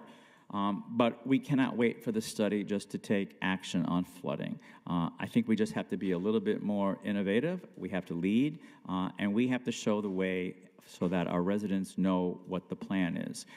So I'm not going to get into this whole plan that I've given everybody, and I've also given it to staff, but I have prepared what I'd like us to discuss sometime in the future. It is a multi-point plan to start improving our flood resilience and reduce flood risk. Again, I just offer this as a beginning discussion point. Let's work on this. Let's amend it. Let's show our residents that safety and security is our #1 priority. Our $500 million Fortify Lauderdale plan is very ambitious. It's vital. But there are some things that we need to do in the immediate time frame. And we have to communicate that, what we are doing, with our residents, because they need to deserve to understand our plans. While the county is working on large-scale planning efforts, it'll still be up to us to find and implement solutions. And we cannot wait for them to act on our economic drivers. How many times does the airport have to close due to flooding until you realize it's a real problem and start actually doing something about it, and how it's impacting the neighborhoods right around the airport? How many times does the airport employee parking lot need to flood for them to realize that they're impacting our residents? All of this has to be a priority as we go into more and more of the budget season. That's why I said earlier today that I'm not willing to see any cuts in terms of our infrastructure needs as we move forward. People live here partly because of our water. And frankly, with climate change and sea level rise, it's only going to get worse. So that's why I'm very concerned that we must act now. We have to be bold. And we have to be afraid not to lead. I'm not going to get into this multi-point plan, but I'm just going to tell you very quickly that I talk about communication, I talk about insurance, floodplain and resilience ordinances, emergency management, real-time flooding forecasting, flood sensors, funding our resilience work in waterways, elevating roadways, finding more storage for our water, private property adaptation, sustainability action plan, implementation, and lastly, elevating the level of resilience and how we are approaching that from a staff perspective. So thank you for your indulgence on that, Mayor. And very lastly, but not least, I did want to mention, and I'm not sure, and I apologize, Commissioner Beasley-Pittman, did you mention Ernestine Ray at the last meeting, her passing? I did. You did, I thought so. But I did see her obituary. It was wonderful. When I worked with the County Cultural Division, I actually worked with Ernestine for 10 years. And when I saw that, and I wanted to make sure you had that as well. So thank you for mentioning that. Did we remember her in that moment of silence? I don't remember. Did we do that? I believe we did. Just in case, I just wanted to mention that. We can do it again. But thank you for that. And lastly, go Cats tonight. And I know, Mayor, that you're going to get us out of here by 8 o'clock. Thank you so much. And just well, look, this is still the afternoon. Get out. We haven't started the evening yet. Yes, we are. And just one thing, Vice Mayor. I'm really what you presented to us about a multi-point plan. Last year, if you remember, I was urging that we be proactive, and this is definitely what I'm glancing at. It proves and it aligns with that conversation we had that day when I said we need to, as a dais, come together and be proactive, because this isn't going to end, it's going to continue. So moving in that direction to be proactive. No, thank you. I agree with you 100%, because even though I thought as soon as the rain started, we were great, we were right there. We were hearing about a week in advance of that this rain was coming. So again, I'm not faulting anybody's efforts because I was amazed at the work that went on. But I just want us to think about it hard and long, because I think that we can do more. I think that we have to do more because, as Commissioner Beasley Pittman just said, this is not a one and done climate situation. Thank you. Commissioner Sturman. Sometimes it sucks to go last. I mean, you said everything, a lot of things I wanted to say. I'm going to call up, before I begin, two things I'm going to talk about. Touch upon the flooding, but I do want to give an update, a briefing on our trip to San Diego. Anthony, if you could come on down. Are you You ready? went to San Diego to look at The housing beach, solutions for the widening. unhoused, right? Well, no. It's not. It's one piece of it. I mean, Commissioner Beasley Pittman is on our affordable housing. The whole thing. We just were looking at one specific aspect, the low barrier shelters and the part that falls through the cracks. I think he has a presentation or a slideshow. Why don't you on to your second thing until he gets himself No, together? I want to do it in this order. All right, well, you guys want to get out early. You're not going to get out early today. Well, no, I'm not going to just be very letting you long. know. Are we ready, Anthony? Okay, I'll get started, and I'll just, and as it comes up, and you could come on down and just talk to us for a few minutes. So last week, we ended up going to San Diego. It's not going to happen. I had spoken to Anthony and Susan, and we had met with several people trying to do the, I guess, the part that falls through the cracks. We're dealing a lot with affordable housing at risk, rapid rehousing, things that Pam does. And the one thing that we don't have is we don't have low barrier shelters. And we're going to have to be prepared, especially come October, to dealing with what's coming down the pike from this new law. And a couple opportunities were sent to us, and we were suggested to see what they're doing in San Diego. They're very, very proactive, and some things I think you'll find interesting. I'll go through the different categories in a minute, but before, there's two things I just want to touch upon when we look at this. Number one, their big thing is one size does not fit all. I mean, it's not like you're going to put everybody in congregate living, in tents, in rapid rehousing, you're not going to have them in pallet homes, and different people will or will not go to certain things. A lot of people have pets and dogs. Some people will not accept anything we do, but you have multiple options, and that will be a wider enough net on the biggest part of the population. And the other thing... But isn't there a big thing, the pallet homes in San No, Diego? I'm going to talk about it. I'll give the whole thing. No, we didn't talk. We touched upon that briefly, and I'll talk to Anthony about that in a minute, and I'll have him talk. But the other thing, and I've said this at the other meeting, is... Oh, there we go. Okay, I'll get to the first slide in a minute, but we could leave that one up for the moment. We need low barrier shelters. And the problem is we have shelters in place, and every one of them is for a specific niche. I mean, you'll have one for women in distress, there'll be one for families, but by and large, every one of them have criteria to entry barriers, such as they'll have drug testing, they'll have background checks, they'll have other things that are, and the problem we have, and we discussed this in San Diego, is that if you have shelters that you do not have a low barrier shelter, you're going to be removing everybody but those people from the street. And by definition, on the street, you're going to have nothing but drug addicts. You're going to have nothing but criminals, people that have criminal backgrounds, drugs, mental illness. So every one of their shelters, every one of their different plans, they do not have any barriers. They don't do background checks. They don't do drug testing. That being said, on premises, they do not allow drugs. They do not allow crime. And the flip side is their costs. They spend a lot of resources on security, on fencing, on personnel to keep it safe. And with that, I'm going to go ahead and give you, I think, 4 of the most interesting things that did come across us. So if we can have the first slide, please. Waited 2 years to say that. Okay, the first one they have is what they call emergency shelters. And remember, every one of these is open to everybody. And the emergency shelters that they have, or think of it like barracks. Multiple people could be in one big congregate facility. It could be like, if you look at it, its size or shape of an airplane hangar or something. People live congruently. Every one of these that I'm going to show you has the following. They all have showers. They all have bath. They all have feeding twice a day. There's medical facilities. They're all assigned to a social worker. and they have laundry service. In a congregate living like this, you could help the maximum number of people. And the thinking is, resources are limited, and you want to help the most amount of people you have with the limited resources we have. We want to get people out from the elements, people that are sleeping in the rain. Not everybody wants to live in those congregate facilities, but some of the advantages are alluded to on the slide over there. The second slide, I think we have to go to the third slide, and we'll come back to number 2. Second slide is what they call safe sleeping. And this is interesting because, Anthony, the cost of a pallet home, you were saying that to me. What was the cost per pallet home that the county was looking at per pallet? The last quote that we got at the city was $20,000. $20,000. A pallet shelter. Right, so we were heard like 26, but in the neighborhood of 20,000.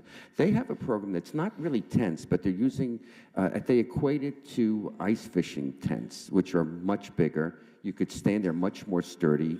And the cost is, Anthony, want to let them know? I think they said they were around $200 a tent. About $200 a tent, like 1% of the cost of a pallet home. So resources are limited, and just by math, the number of people that you could service there is of a much greater magnitude. These are for people who refuse to go into congregate living. Most of them, either they might have a family, or they want to live together, they want to be separated. People that have pets, dogs, and whatnot, and they're lined. The ones that we visited, they were lined up, pretty neat. People tend to take care of it. And they do have the same thing. They have showers, they have restrooms, they have laundry, they have 2 meals a day. And I'll talk about medical facilities, but they have that also. Let's go back to the other slide. And Anthony, I'll let you fill in the gaps after I'm done, because you were there and you were very a big participant. This is interesting. We have people that are living in their cars.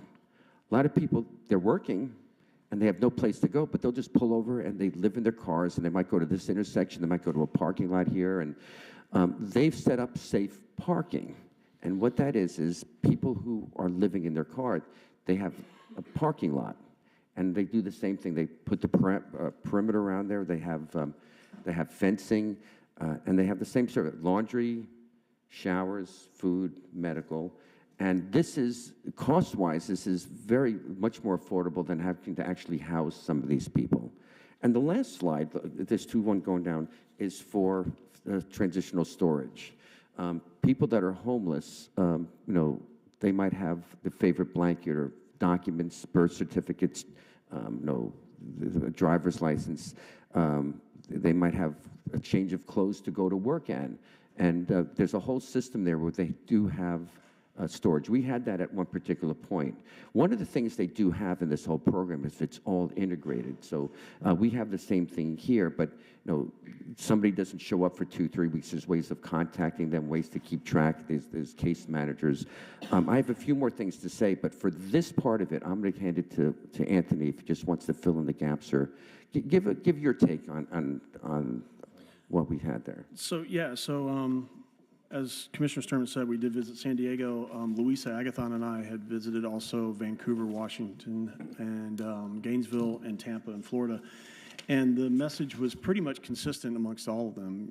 They have similar situations that we do in terms of where the money's coming from through the COC.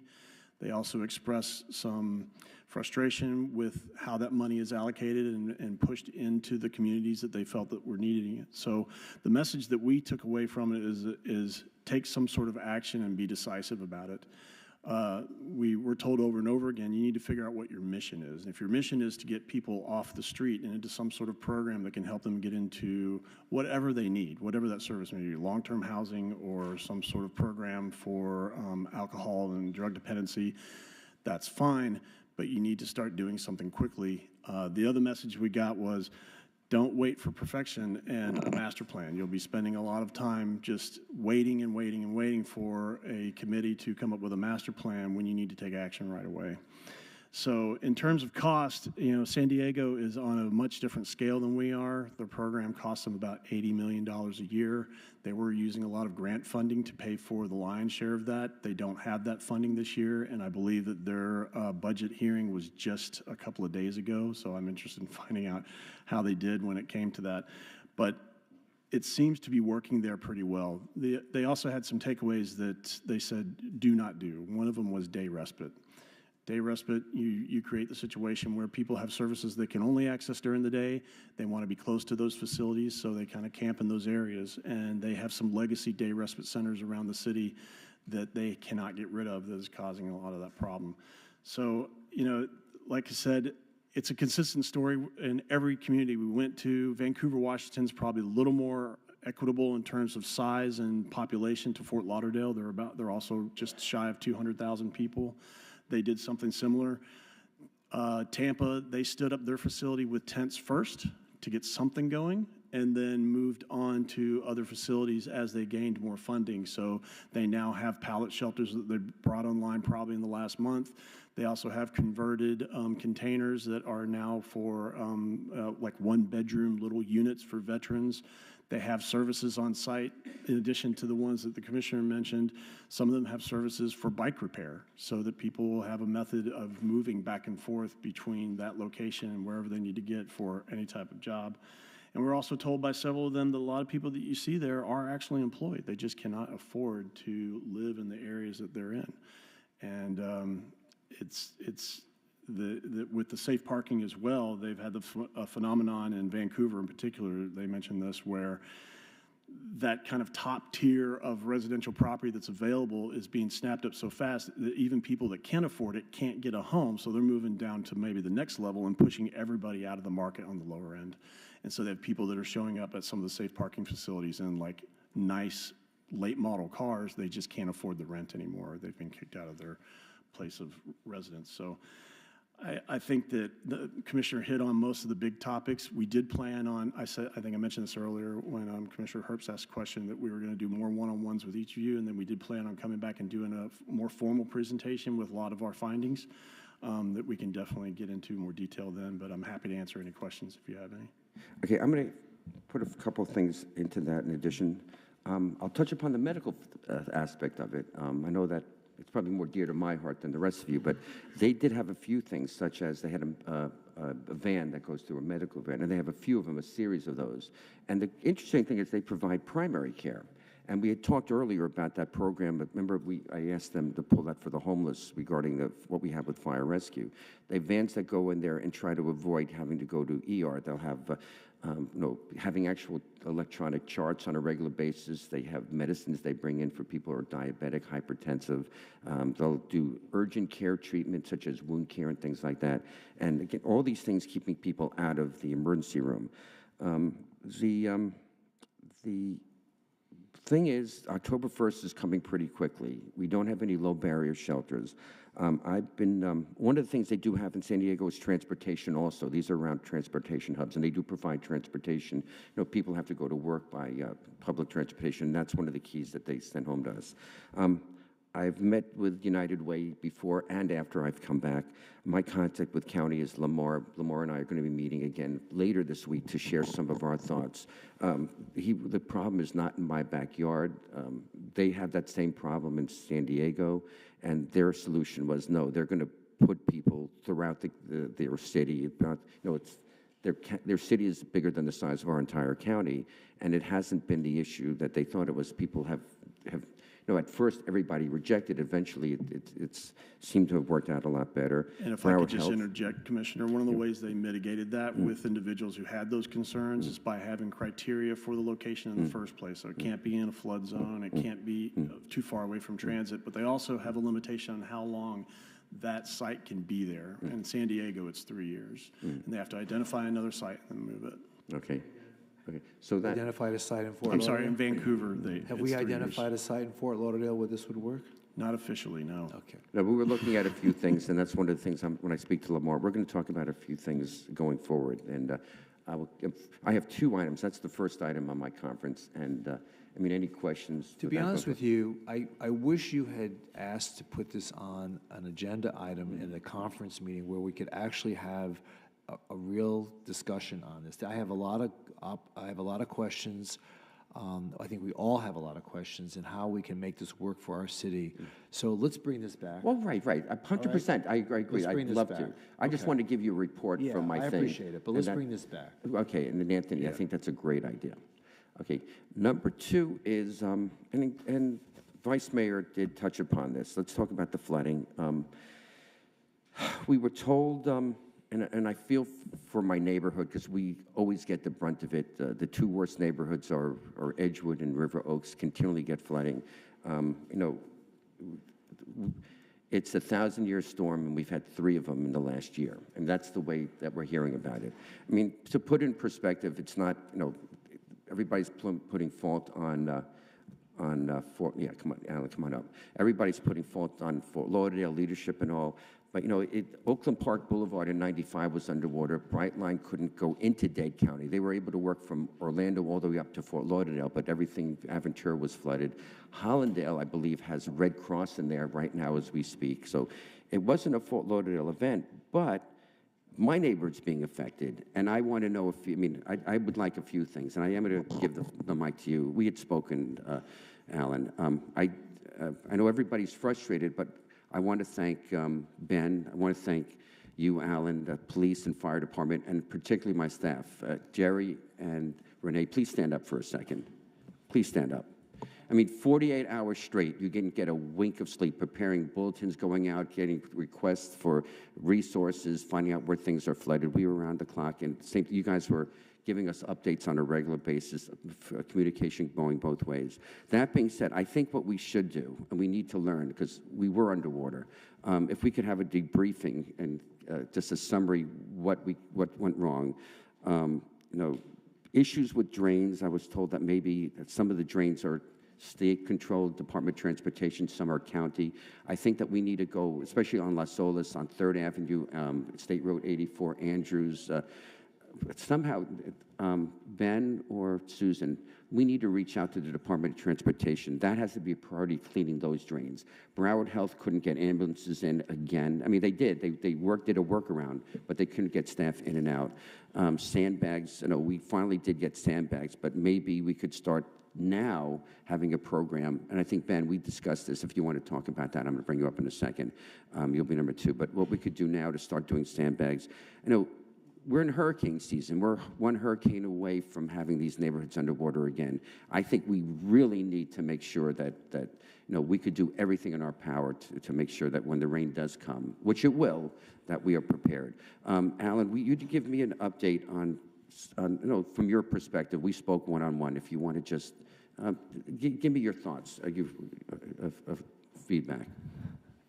Okay. Mayor and Commissioners, Alan Dodd, Public Works Director. Thank you. So we knew that we're going into the week that we were going to have heavy rains, and the forecast that we had on Monday was 2.5 to 5 inches of rain through Wednesday, and up to about 8 inches of rain over the course of 7 days, which is in the acceptable range, the predicted range for what our stormwater systems can handle. And actually, as we had rain on Tuesday,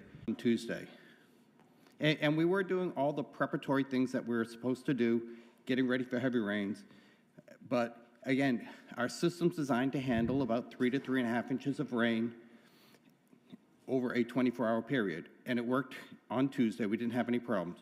On Wednesday, the prediction was 2 to 2.5 inches of rain over a 24-hour period, again within that normal range.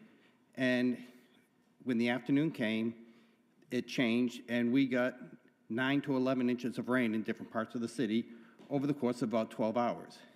That is well beyond the capacity of the stormwater systems to handle that intense of a rainfall, so it started building up. If you were in downtown, we had a foot of water in front of the 101 building. It was gone by about 8 o'clock that night. The system carried it away, and that happened in a lot of neighborhoods, but we did have flooding in neighborhoods. So as we went through Wednesday afternoon and we were reacting, we had already put contractors on notice, and they were starting to deploy temporary pumps, because when you have very intense rain like that building up, Vector trucks are not an effective way to move water. We also did put a contractor on notice that we're going to need Vector trucks, and we had our city resources all out in the field, and we're assembling resources and deploying the Vector trucks we did have to where they could be effective. But in a lot of areas at that time, they weren't effective. And we knew they were not going to be able to help. And we were putting people at risk, putting them out basically on the road where everybody else was trying to travel at the same time. So we were deploying pumps over the night. We were assembling vac trucks. We did not get an emergency declaration until close to 5:30 that night. So we were working under existing contracts. 5:23. At 5:23 p.m., yes, Mayor. I don't know why, I know that number. So before we even got to that, we were using our existing contracts to call resources in. And a lot of people saying, why didn't you have 20 trucks standing by waiting and all these pumps waiting and just putting them out right away? It's because it costs money. And at that time, Wednesday morning, we were expecting 2 to 2.5 inches of rain. Okay, when we saw the conditions were changing, we executed the plans. And over the last year, we put a bunch of sumps in different neighborhoods so we developed plans where you could put temporary pumps. By 9 o'clock on the following morning, we had 15 pumps that were operational. We eventually got up to 22 pumps during the day. We had 15 Vector trucks that were out, responding to more than a dozen neighborhoods and clearing it. By Friday morning, we didn't have a need for Vector trucks in the majority of those neighborhoods, and we ended up releasing them Friday morning. So it was a very intense storm, beyond the capacity of our system. We executed deployment of emergency resources when it was appropriate, in my mind, and we were able to clear it in less than 24 hours. I think that's How many, a couple questions. How many vacuum trucks do we own as a city? We have 4 Vector trucks right now and 1 tanker truck. Okay, and we were able to go up to 15 within that, we were able to get a hold of 15 within that day? Yes, using contractor augmentation. Within that day. And how many pumps do we have? I don't know. Well, okay, but some of these things, I just want to, when we do speak to you again, if you could just give us a feel for that. And I do thank you so much for your report, but I do, and I'm going to touch upon something in a second. If I could have Ben, if you could come up for a second. And Ben, I know you and I, we didn't get a wink. When you become acting, you blink, and all of a sudden they get disasters thrown at you. Thanks you for shifting gears. A couple things I want to touch upon, and then we'll talk about the sandbags. And Susan, to you also. Every time we have a disaster, the 828-8000 gets overwhelmed, which you realize it's a problem, and we are directing people to call them first. 911 never went down, if I'm not mistaken. Is that right? I think 911, police and fire never had to turn anybody away, but the 828-8000 gets overwhelmed, and I think. I mean, I would like to see redundancy in there, especially if you could have part-time people or a pool of people, or if it's a matter of infrastructure, adding lines, something, because we will get the next hurricane, and this thing will be overwhelmed. And is there a way that we could build in redundancy into the 828-8000 to respond? Is that something we could do? So I can speak to that. So I do think that, first off, we're aware of the conditions, Right. and apologize, sympathize for everything that the neighbors went through. As for the call center, I mean, that storm approached so rapidly, as Colonel Dodd said, the forecast was 2 to 4 inches, and it came so quickly that just like people were trying to get out of town, we couldn't get people in town. So we did have resources in-house. When we activated the EOC, one of the people or the department's divisions that we asked to come out there were call center representatives, because we do have a redundant system at the EOC for call centers. So we did have some staff at the EOC as well as in their regular offices. I'd also encourage the public to use fixed FTL and also the email address associated with it. We didn't have any kind of failure in the communications of the call center. It's just the capacity was overwhelming the resources we had available. And so I think Chris Cooper could probably speak to it, but I think that we had about 15 to 20 holding calls throughout the entire event. So it wasn't that people weren't on the phones. It wasn't that people weren't talking. It's just that the magnitude of the volume of the calls coming in outweighed our resources. So we could anticipate that we could do that in another storm, and we could have the system able to ramp up capacity to handle that, so you're not going to have any more 15 people. I know this was an unusual situation, but a plan that we could address that. So when we get planned storms, hurricanes, tropical storms, we put that in the action plan and make sure that we have the available resources. Sandbags. Next day or two, we had sandbag delivery. Could we start doing sandbag distribution now? I mean, do we have to wait for the storm to come? Do we have a plan? I mean, not this moment, but a program to start delivering sandbags. Yeah, absolutely. I know that sandbags is extremely vital and important to the residents. One of the things that we did And I made that decision was not to deploy sandbags on Thursday morning because we had conflicting reports from the emergency management, from the fire and police chiefs about getting people on the roadways. So due to the limited opportunity of what we felt was a safe condition, we did not deploy sandbags on Thursday. We did do it later on after the storm has passed. I've worked with the Parks and Rec Department, and what we're going to be doing is having a standing sandbag opportunity every Saturday from 10 o'clock to 1 o'clock. I don't know, IT, if you could throw up that graphic real quick. But during the storm season, we will be doing, again, 10 to 1 at Mills Pond and at Floyd Hall, sandbags every Saturday. Okay, so as I get feedback from the community, I would like to share it with you, what we could do better. The neighborhoods will be giving me, they are giving me a continued sandbag, feedback on the response. And the drains, that's a big thing. If we could, what we could start doing with, I think DOT, and some of them might be county roads too. I mean, if we could make those a priority at this point. Absolutely. I spoke with the district secretary during the storm that night. Chief Schultz and I actually drove all the roadways, made notes of areas of concern on the state roadway system.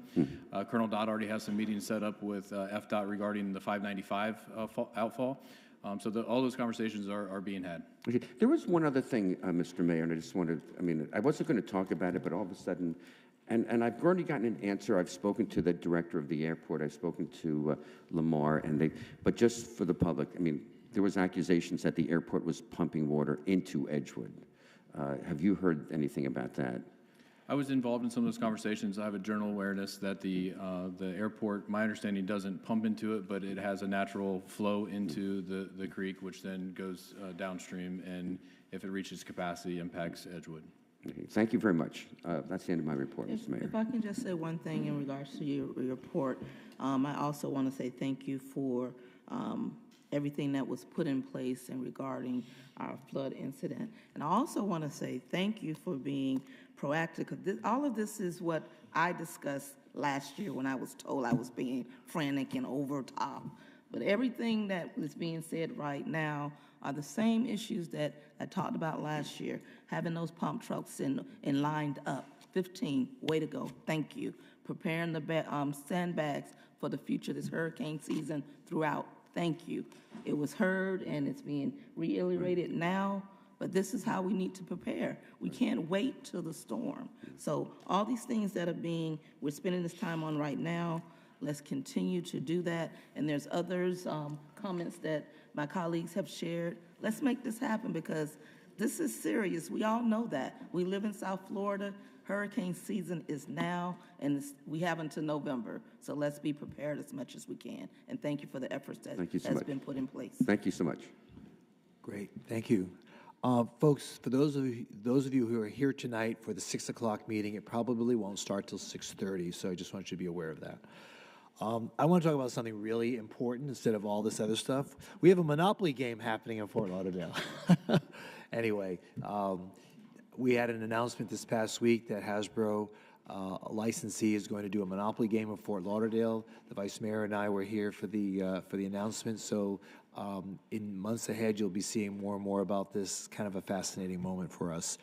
I have a number of events that are happening, but I want to talk about some issues. I want to piggyback on what Commissioner Sturman has been talking about. You know, it's always Edgewood and River Oaks, and why do we have continual problems with them?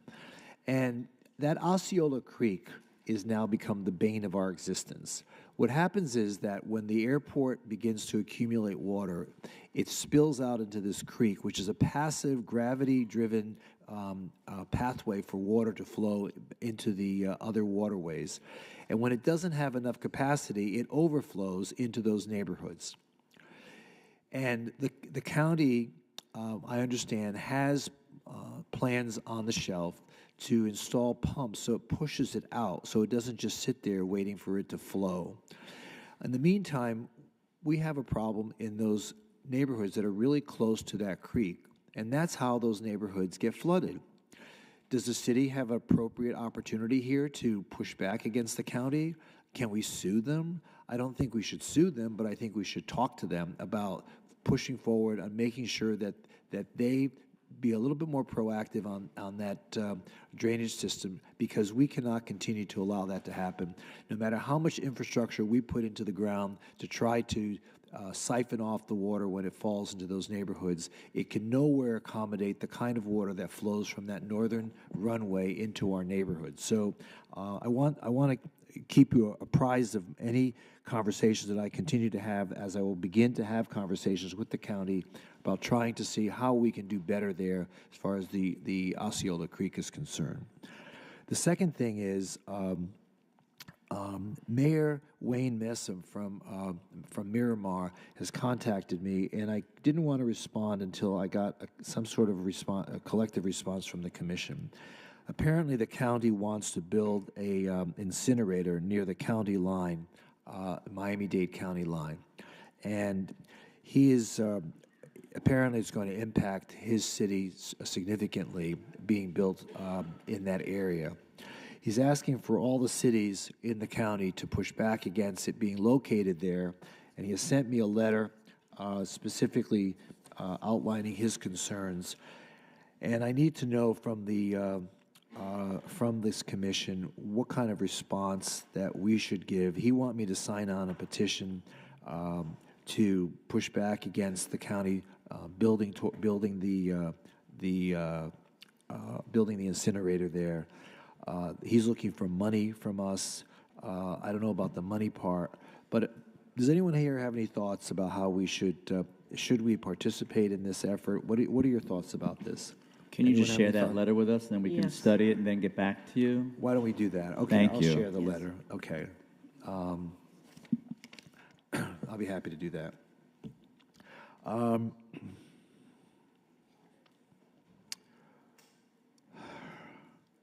I guess that's it. In the end, again, as the Vice Mayor said, tonight's the 5th game for the Panthers against the Edmonton Oilers. We'll try to end the meeting as early as possible tonight so that people can go watch the game. We're certainly rooting for our team, and hopefully we'll have success tonight. I'm going to conclude this meeting, unless the city manager has any further. Mayor, just briefly, on June 4th, we had a resolution authorizing the city manager to enter an agreement with the Florida Panthers for a celebration. They're still, again, planning. There's no date determined Well, yet. that's a walk-on for tonight. Yeah, and I was just announcing that we're bringing a walk-on that may change the entity. Previously, it was the foundation. Now it would be either the foundation or the club, and just putting in a maximum contribution, either in kind or dollars, for the city to support All right, the did event. everyone get a copy of that walk-on resolution? That's going to be on All for right, so why don't you just take a moment through the break and through the meeting to read it and see how we're going to respond to it, That'll be okay? by tonight, right? That's for tonight. So by tonight, it might not be a hypothetical parade. It might be. It depends how might be long this meeting a lasts. real, exactly. All right, so anything further? Mr. City Attorney, do you have anything you want to add? No, but I'm just curious about the CRA meeting. When are we doing the CRA, Well, Mayor? well, people, I know what I'm doing here, Okay, okay? good. I'm asking if there's anything further with regard to this conference meeting, right, okay? calm There down. being No. none, Calm the down. conference meeting is now concluded, okay? Calm down. Now, let's talk about the CRA. Mr. Clerk, would you please call the roll? Commissioner Jeez, Herbst? Everyone's so anxious, but you can't Vice Chair stop talking, Glassman? but you want to push the meeting. Yeah, okay. Go ahead. Vice Chair Glassman? Here. Commissioner Beasley Pittman? Here. Commissioner Sturman? Here. Chair Trentalis? Here. So we have full attendance. So we have a couple of items on the CRA agenda.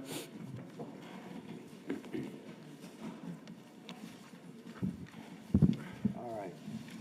Item 1, motion approving minutes for June 4th, 2024 Community Redevelopment Agency Board meeting.